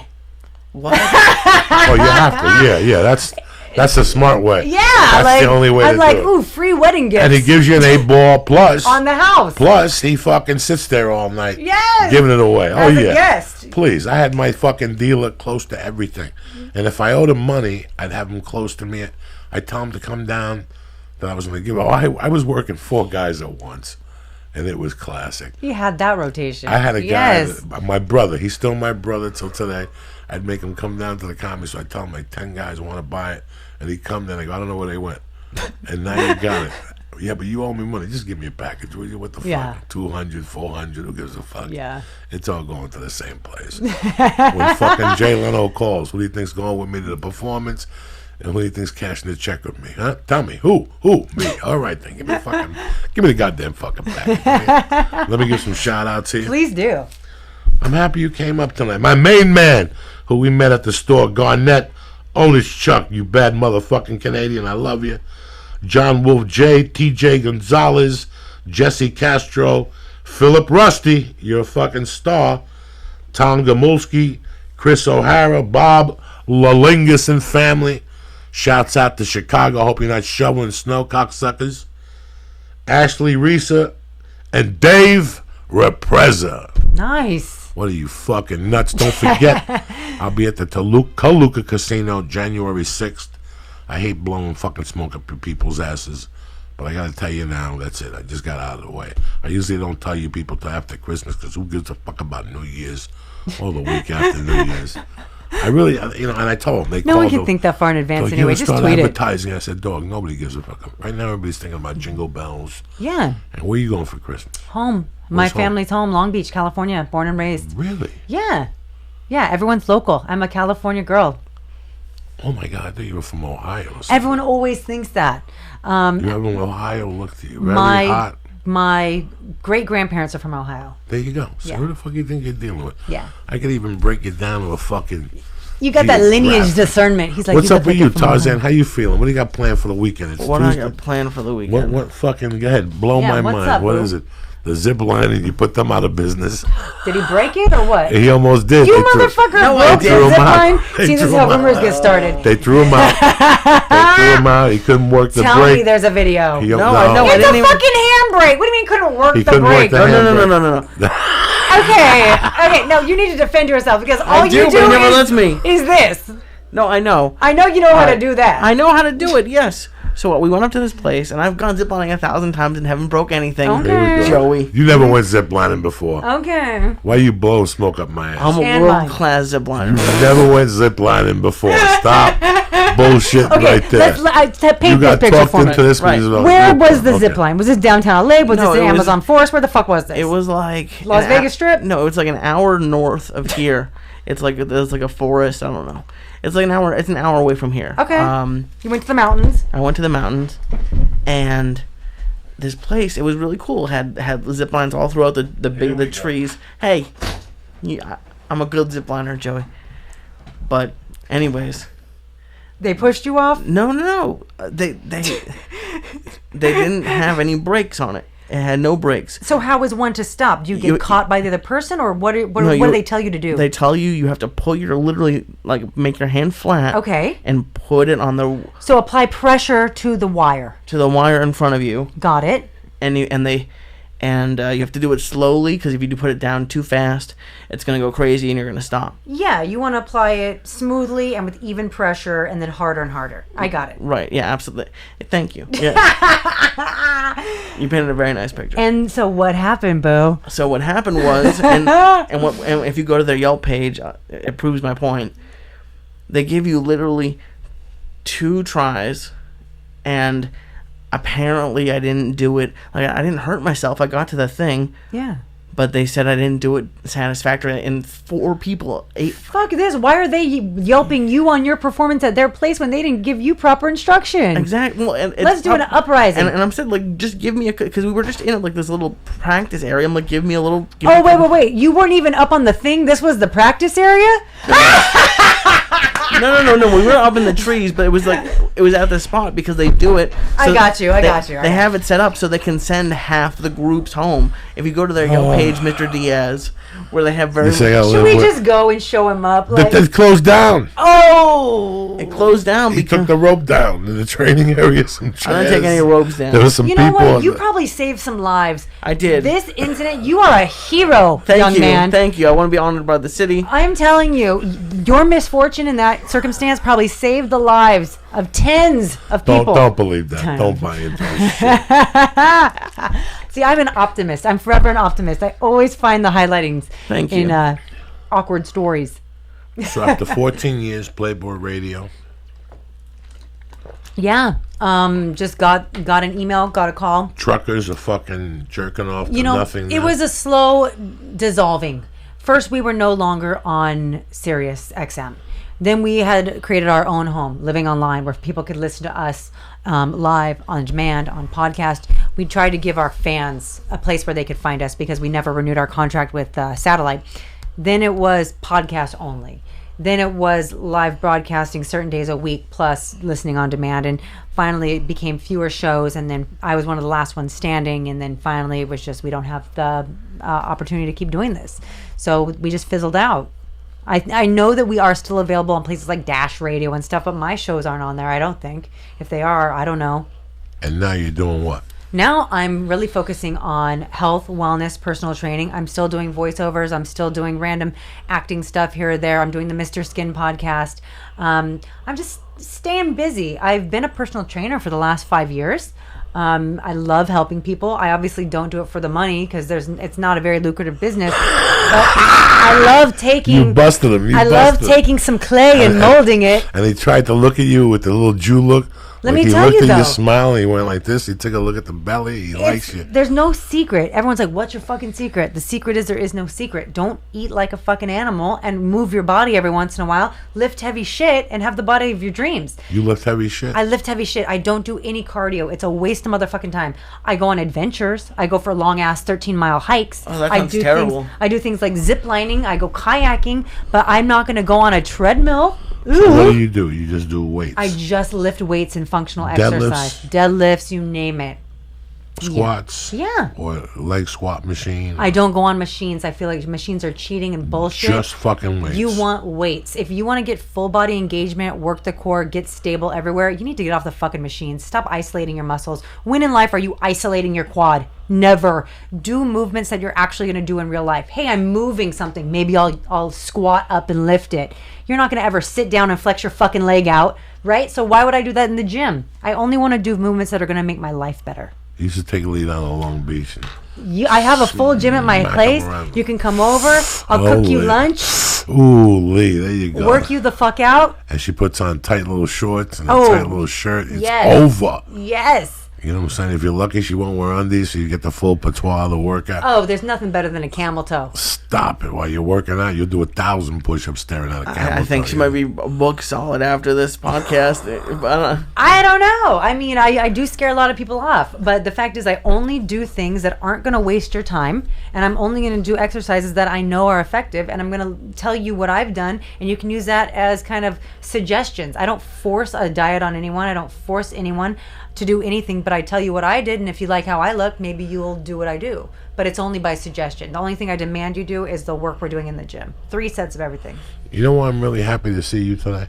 Thanks. I'm happy Because to see you. I didn't think you would. No, I never He's knew. like, because I thought you were going to be dead by now. No. Me too. No. By the time I saw you outside, you were like a ray of sunshine. And you didn't come in here, Playboy Radio ended. What the fuck do you want from me? No, we're friends. Like, no. I'm just saying, like, Playboy Radio ended. That's your attitude. What the fuck do you want from me? Yeah. Some people come in here and go, fuck them.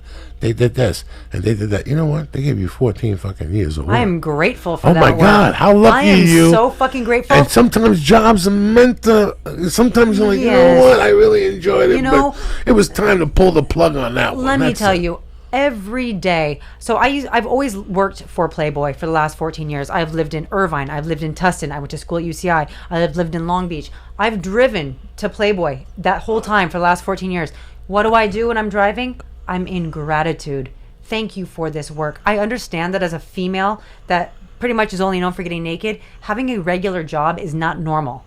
People are waiting tables. They're doing side jobs. They're doing all this stuff. I had a job every day, 3 hours a day. Set call time for 14 motherfucking years.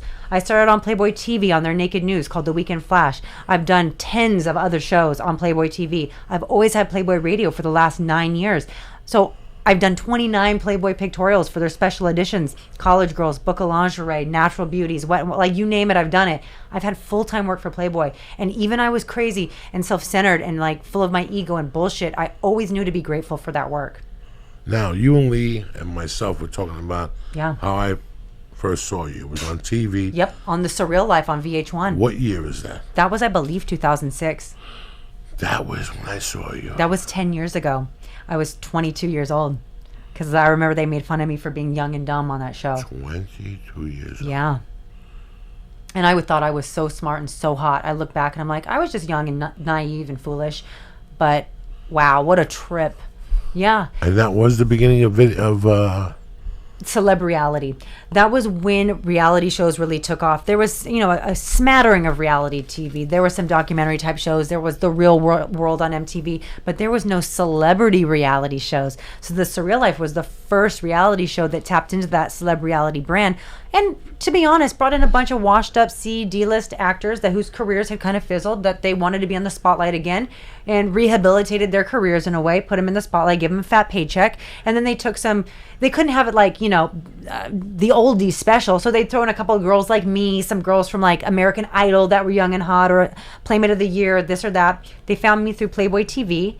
And I filled that role of like the young, hot, drunk one that's willing to get naked and jump in the pool. What season was that? I was season 6, which was Florence Henderson, Cece DeVille, Tawny Katane, Sherman Hemsley, and there's a few others too. But then I did season 7 right after it, which was the Fame Games, where they took all the season previous cast favorites. So me, Ron Jeremy, Vern Troyer, Peppa from Salt and Peppa, Vanilla Ice, all the characters, and Robin Leach put us in a house together, and that was when shit went down. It was fun. It was a lot of fun. It's emotionally exhausting though. I always tell myself I'm never going to do reality again. It was such a hard experience, but fuck yeah, I'd do it again. It was fun. Yeah, it's a little stressful while you're doing it, but it actually made me smarter, savvier, more confident, way more street smart. I really am grateful for that opportunity, even though it was kind of a pain in the ass to do. I don't like cameras on me.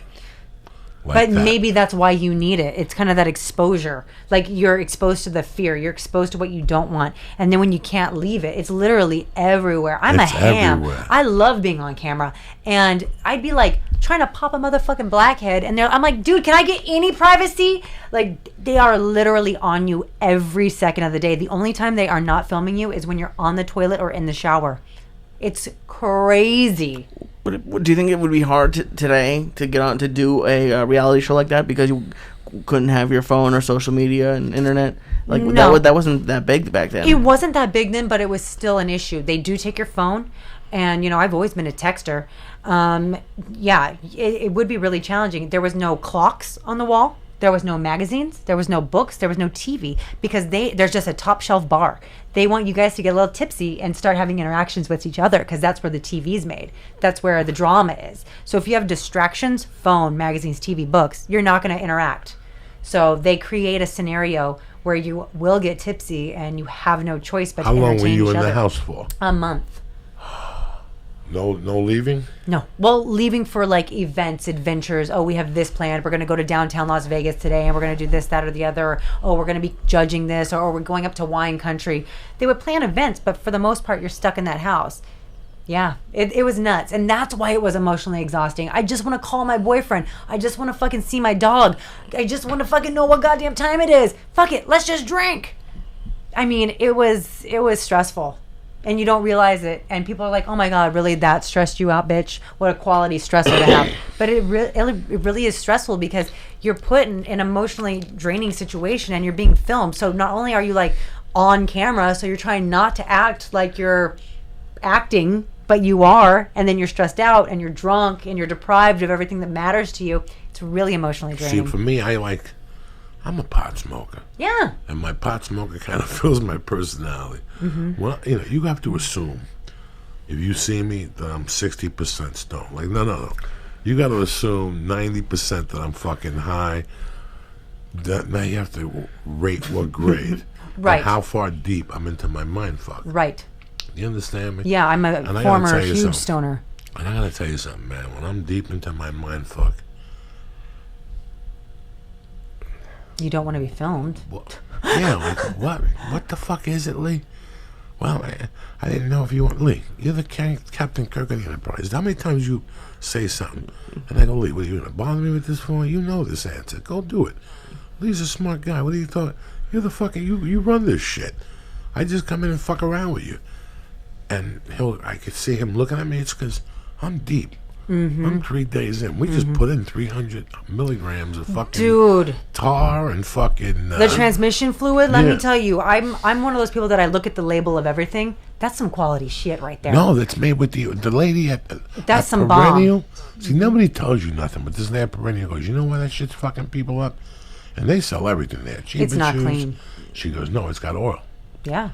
It's made with this fucking oil. That's what I'm saying. And it knocks you over the top. We're the only two animals that can eat 300 milligrams. Not too many people could eat a lot 300 milligrams of that shit. Yeah, and it was so oily. You know how we said earlier how the THC and other drugs are stored in your fat. So the oil is what exacerbates the high. So when you get something hella oily like that, it's going to hit you hard, it's going to hit you clean, it's going to hit you fast. Tomorrow I go to jiu-jitsu. I love that. And after 10 minutes of me fucking on the Sweating it bottom, out. sweating, anxiety sweat, which Yes. is even worse. Oh, and it's all smelly and slimy. You know, tomorrow I go to jiu-jitsu, I'm jumping rope to warm up. I'll do some kettlebells to warm up. I'll stretch my shoulder. I'll do that. See, bats. functional training. They have like tactical fitness there, so they have a lot of that shit. I want to come play with so you. So I'll warm up over there, and then at 12, I jump into the jiu-jitsu. During the warm-up, I'm having a fucking mental breakdown because I can't breathe. Right. I'm on my back. I'm doing sit-ups. I'm doing jumping jacks. I'm doing squats. But I'm breathing out of my nose to the movement. I just keep telling myself to breathe. I do that too. I breathe to the cadence and the rhythm.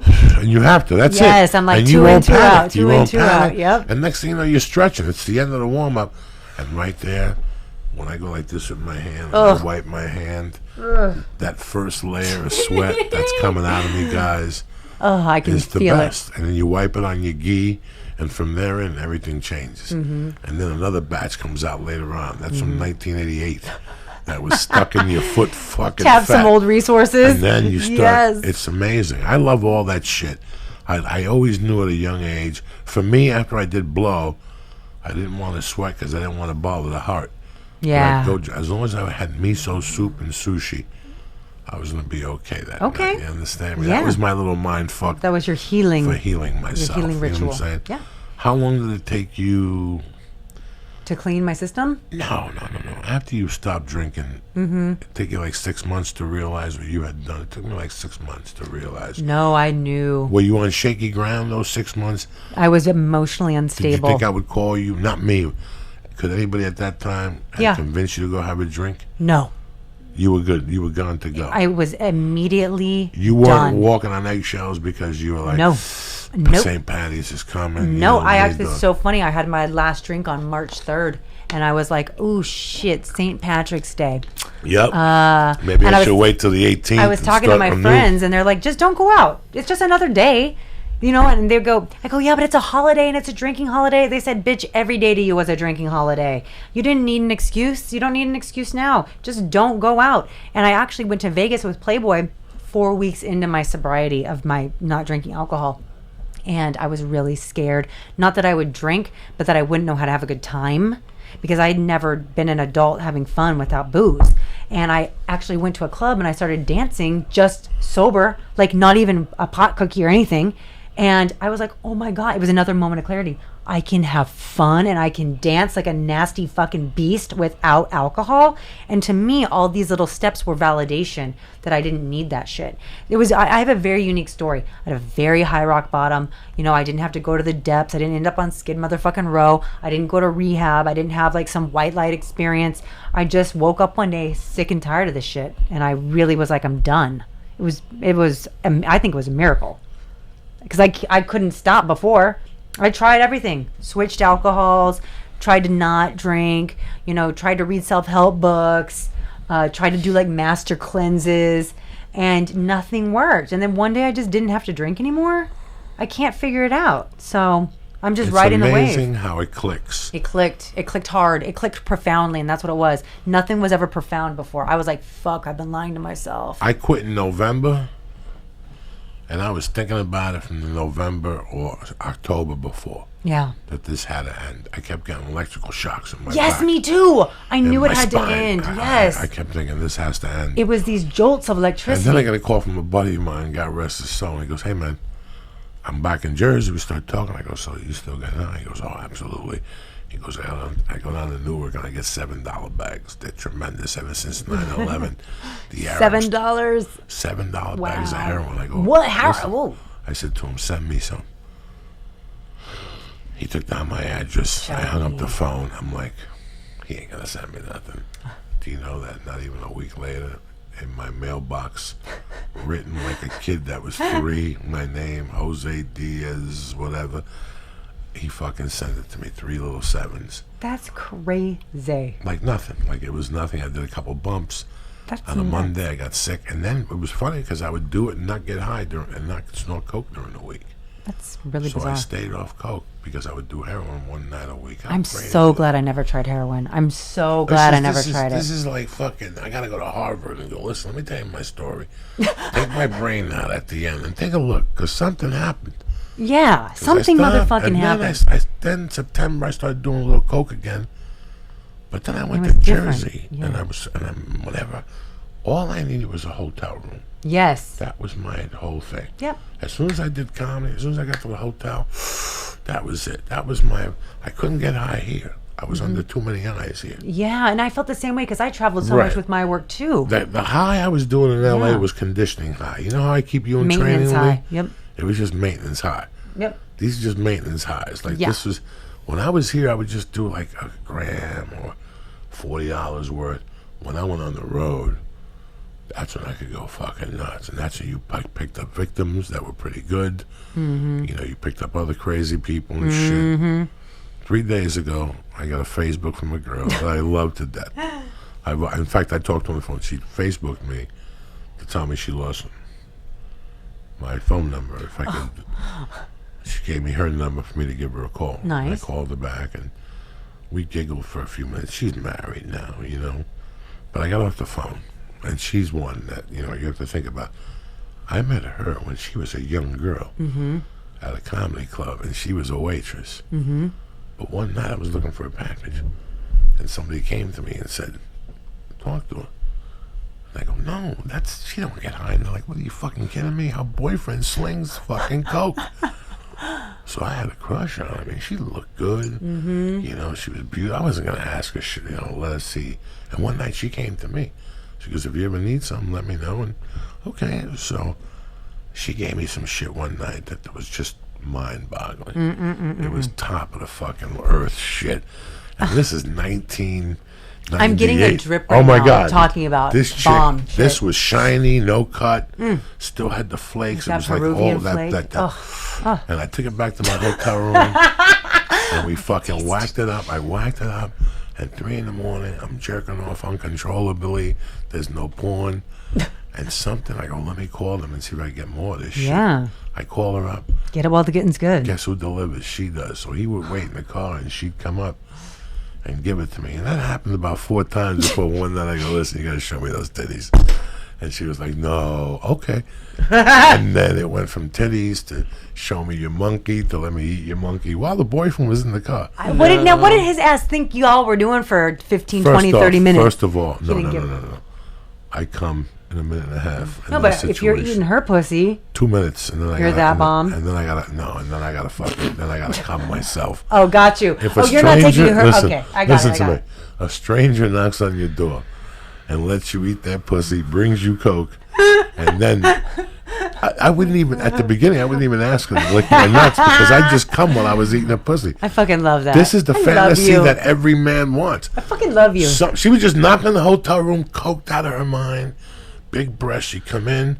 While she was giving me the coke and I'd be giving me the money, I'd be taking off her pants and shit. Pull them down. I'd eat a little monkey. I'd whack off. I'd half come and then she'd leave. And that was... And that happened how many times do you think? 10, 20? That happened like 10 times until I got endurance. And then she started licking my balls. Oh, yes. And it would take... We'd freak in 8 minutes. Total. 8 minutes and she'd be right back downstairs dressed. That's fucking insane. Tremendous. You had it down pat. This went on for maybe for 3 years. Every time I went to do comedy. And that homie had no idea down in the car? No. He didn't even give a fuck at that point. She was just a delivery girl. That's crazy, They would though. stay up all night delivering blow. See, now I totally know that everything you're saying is 100% honest because I've Unbelievable. lived this life. Some people are like, there's no way that you were down to 8 minutes exactly. She was up there, you were wham bam done, she was back in the car. I'm like, yeah, no, that happens. First off. Any success, like right now today, I go to the weed store. Guess what? When I go to the weed store, every time I go to the weed store by my house, there's a car in front of the weed store with somebody sitting there. Rule number 1, you never park in front of the drug dealer's house. Yeah. Where I came from, you never park in front of the drug dealer's house, okay? Rule number 2, if you deliver to a hotel room, you better stay in there for 15 minutes so they don't know you're a coke dealer. Yeah. You just don't walk into... Every time she walk into my room, she'd bring up 2 videos. She'd bring up 4 books.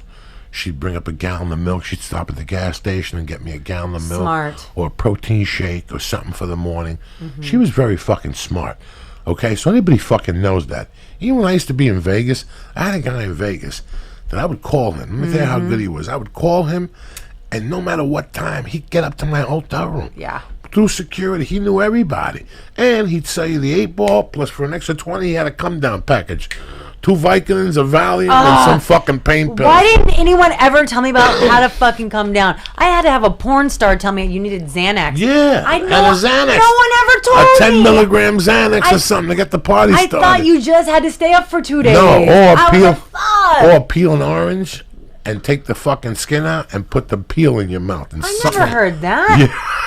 Are you just pulling my leg? No, this is old Colombian type shit. Damn, homie. You take the orange, you cut it, you rip the insides out, and you put that peel over your teeth like the Godfather. White fiber? That white fiber, you're out within 15 fucking minutes. Does that work for non-narcotic come down? Like, can I use it as a sleep aid? No, that works for fucking. I just did 2 8-balls, sucked 18 cocks, and I still got sperm dripping out of my pussy. I need to go to sleep to fucking forgive the pain. I need to wake up on... It's Sunday. Okay, I need to wake up on Tuesday. Don't give it to Grandma to help her with her insomnia. No.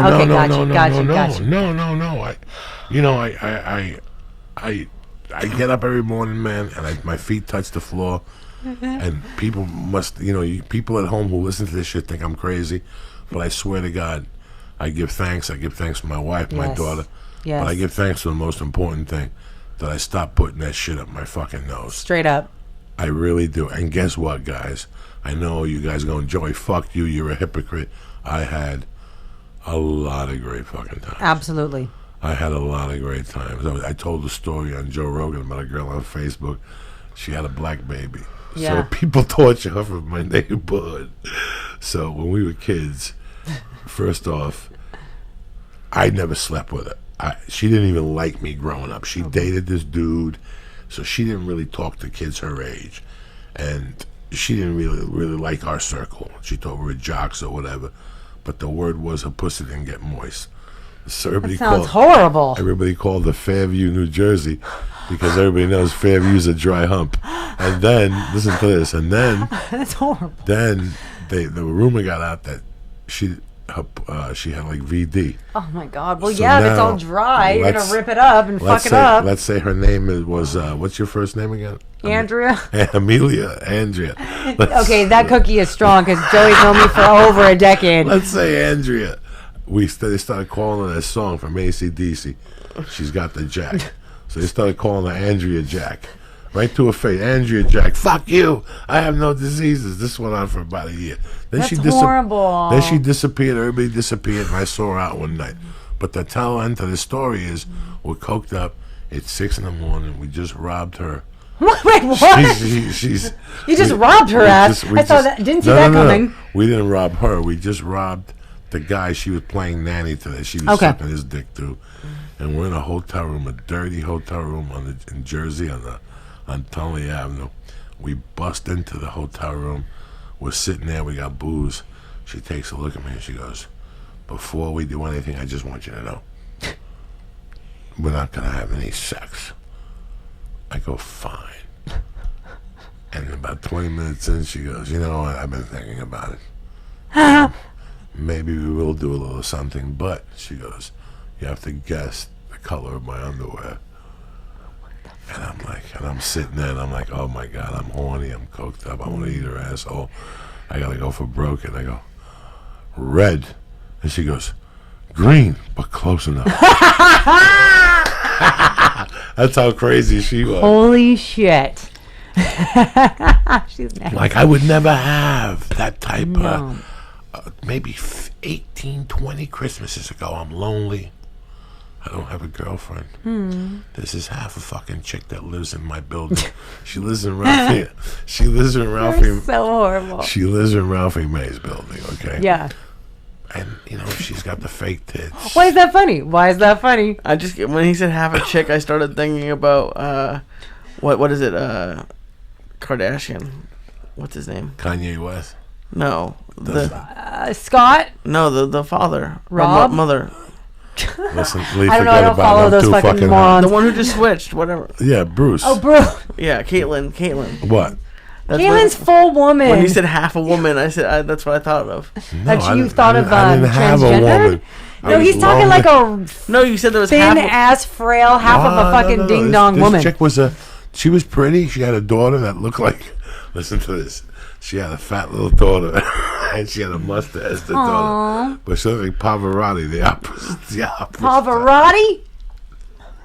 I haven't heard a Pavarotti reference in 20 years. She looked like Pavarotti. You know what Pavarotti is? Yes! You know what Pavarotti is, Lee? No. Put a picture up of Pavarotti. Google up some Pavarotti. She looked just like Pavarotti without the beard. So we used to call her Pavarotti. But she never knew, right? Oh my God. It should autofill. You probably don't have to spell it correctly. This is fucking crazy. This girl was kind of pretty, right, for a dude, yeah? Okay, so now I'm about 36. Yeah. I'm single. I'm fucking broke.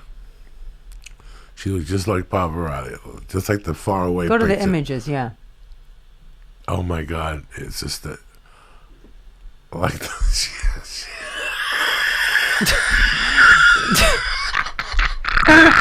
I can't even look at these pictures. She looks so much like Pavarotti. Which one should I show? All right, like the white one. Like, you see with the one that says Pavarotti on Yeah. it? That one, like that right The there. big center one. Oh, she looks just like Pavarotti right there. Oh my God. Just digging. Well, anyway, forget about Pavarotti. Okay. That was the nickname we gave her. That's cute. But the mom was really cute. I mean, unless you're fucking retarded, you could tell that the mom went on the other side of the fence from time to time. Yeah. You know, when we What does that first mean? met, you could tell that she had been around the corner. It wasn't her first rodeo. She went behind the cabin. You know what I'm saying? Like it was just, you could tell. She just had a look to her. And one night she got drunk with a bunch of people and nothing happened, but I could just tell by her body rhythm. But I never disrespected. She had a daughter in the building, whatever. And it's about Christmas time, and it's about the holidays. Mm-hmm. Yes, it was around the holidays. And I was out all night. I was by Josh Wolf's house, around there. Cool. And that building there, we used to have like a cocaine network up on the 3rd floor there. And I did coke all night there. And I go back to my buddies to watch football. Mm-hmm. And I'm coming down off the coke. Mm-hmm. And I got a little bit in my pocket, which means I'm still ready to go. Oh, yeah. And who do I bump into as I'm walking in?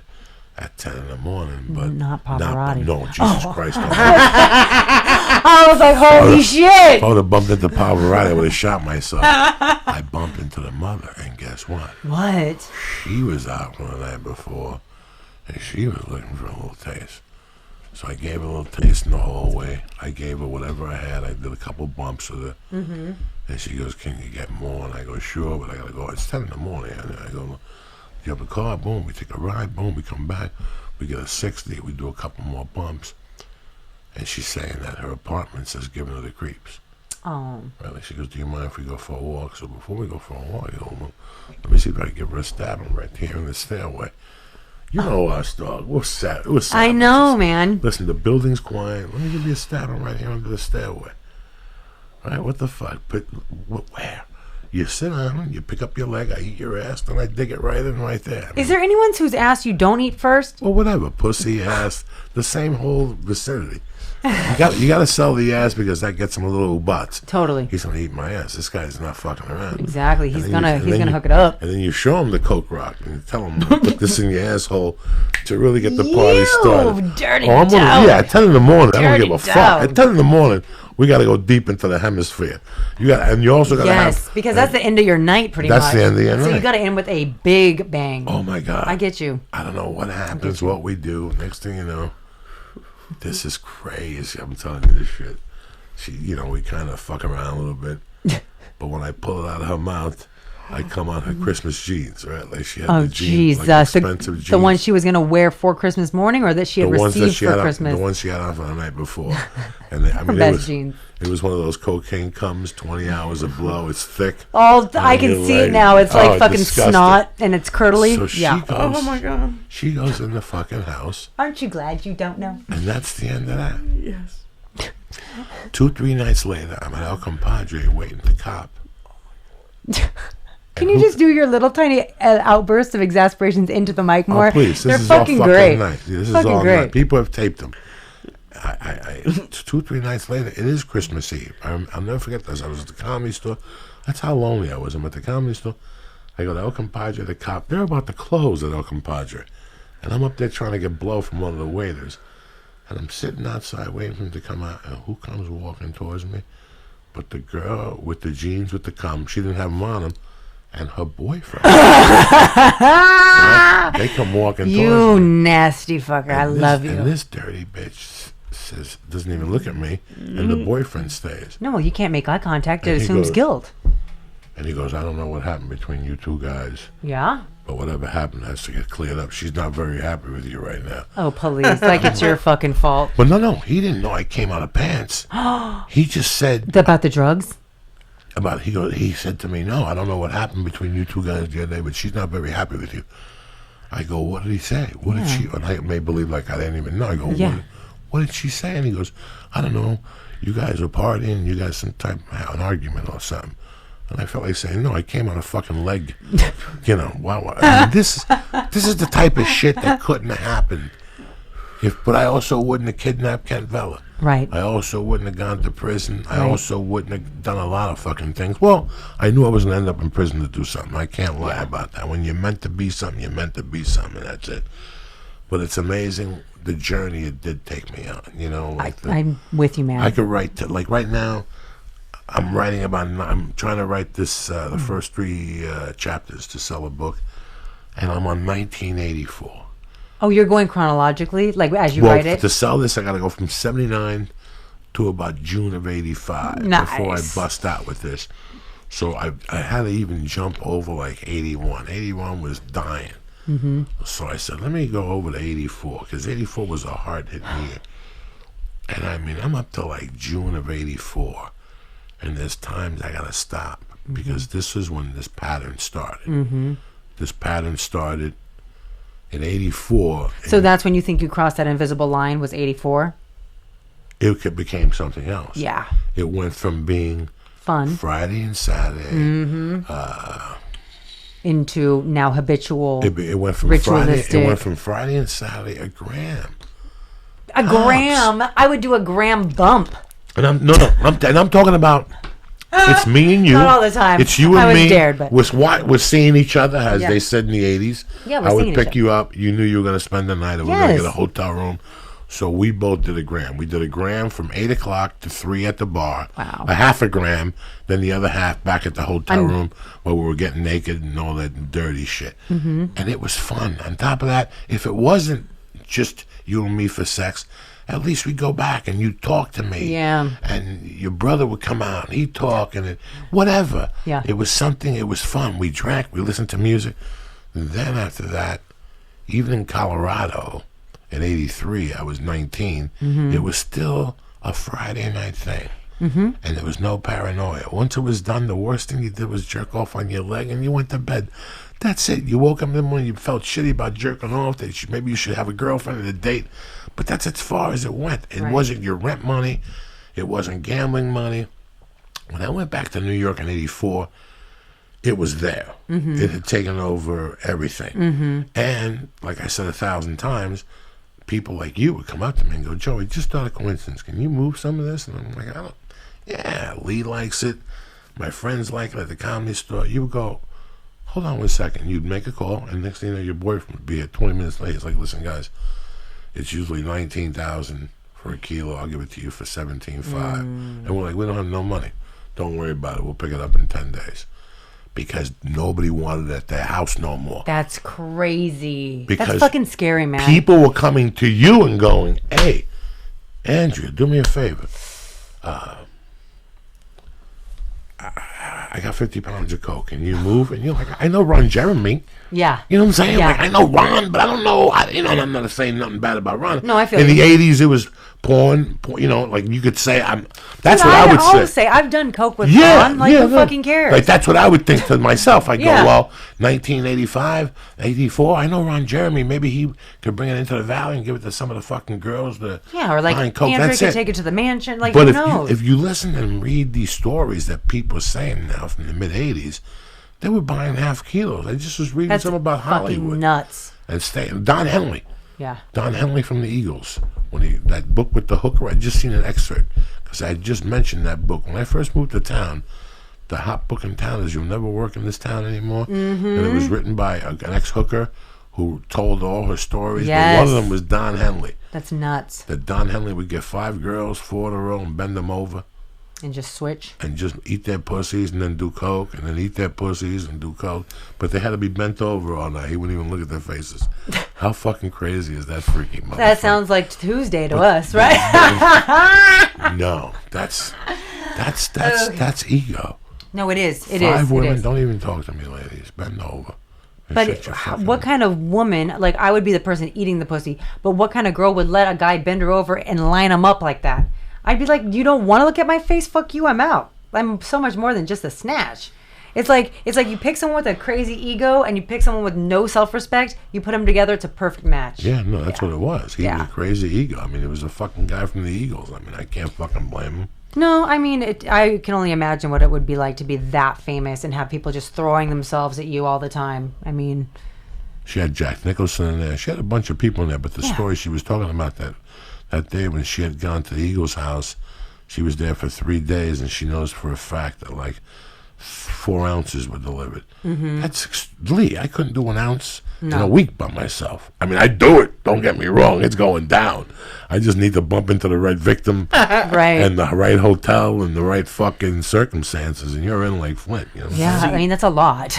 So you wouldn't hoard coke? No, you can't hoard coke. That's the thing. You think you're going to, but you can't. There's no What self-control. do you mean hoarding it at one point? So like, you've spoken about like you didn't like sharing, right?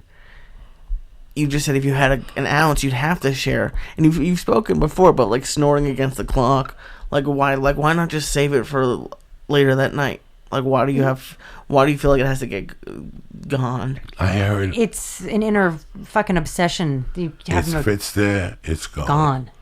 There's no saving nothing for the mouse. No. In my world, So there that's- was nothing saved for the mouse. In 27 years, I could count it on one hand Oh my! how many nights I passed out and left a gram or a line of coke or 2 lines of coke. Right. I didn't stop till it was over. And how long did you do coke? 27 years. And how many nights a week do you think? 4 to 5, he was saying? And then after the coke was gone, then you start walking around everywhere you were in the house looking for little spots of white powder on the Yes, floor. yes. Oh my And then gosh. you clean out the straw, and the straw has a rock in there that's fucking huge. So that saves you for a half hour. And then there was a little half bit. hour? And then there was a little bit have left no in the idea. package. Yeah, it's a half hour in between, Lee. It's 20 minutes in between bumps. And if you're an animal like me, it's every 10 minutes. Yeah.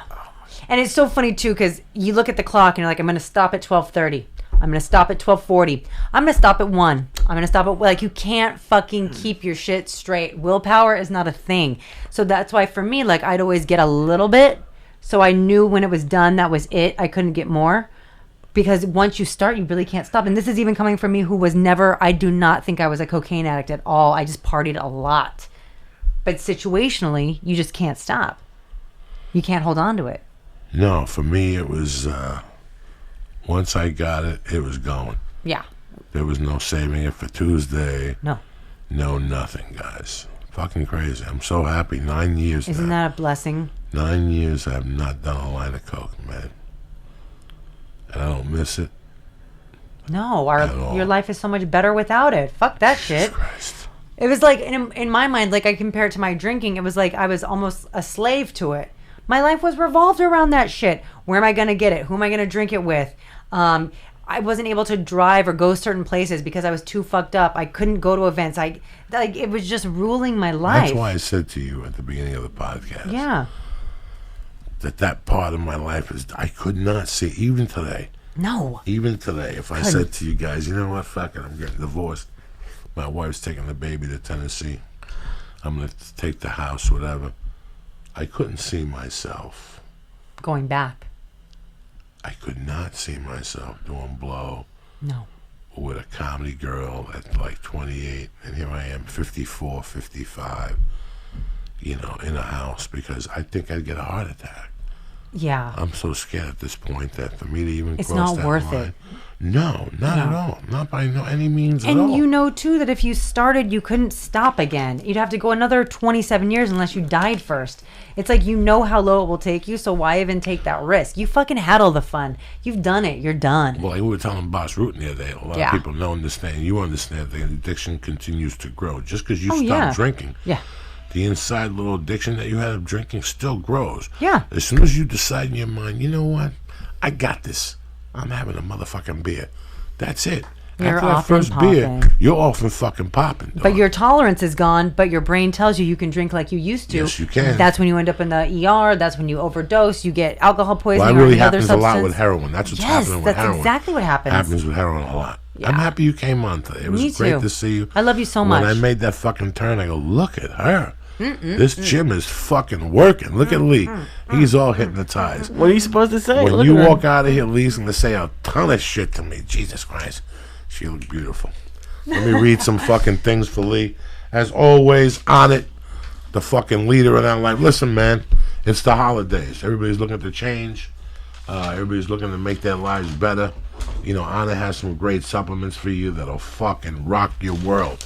From the Hemp Force Protein to the Alpha Brain, just to get your mind going, just to I get heard your that was the fine-tuned. bomb. Go to onit.com right now and press in Church. CHURCH and get 10% your first order sent right to your motherfucking house. Right there. No drama. And they also got New Mood. You're going to be traveling. They have the Alpha Brain packages that you put in the water, and it's not going to, and it helps you in travel to stay, not to get sick. Onit's got a ton of shit. This what do you call this? Supplement? No. Podcast? This transmission fucking oil is Oh, the fucking me up right now. I'm sorry. But all fairness and stuff, you want to get started, go to onit.com right now. Press in Church. and get 10% off your first order. Enough with that bullshit. Also, you're going to be traveling this season. Okay? I don't really read a lot of magazines, but Lee likes to take magazines with him on the road. If I read anything, I'll look at Rolling Stone, just the front, to see who's going to whose parties and who's bullshitting each other.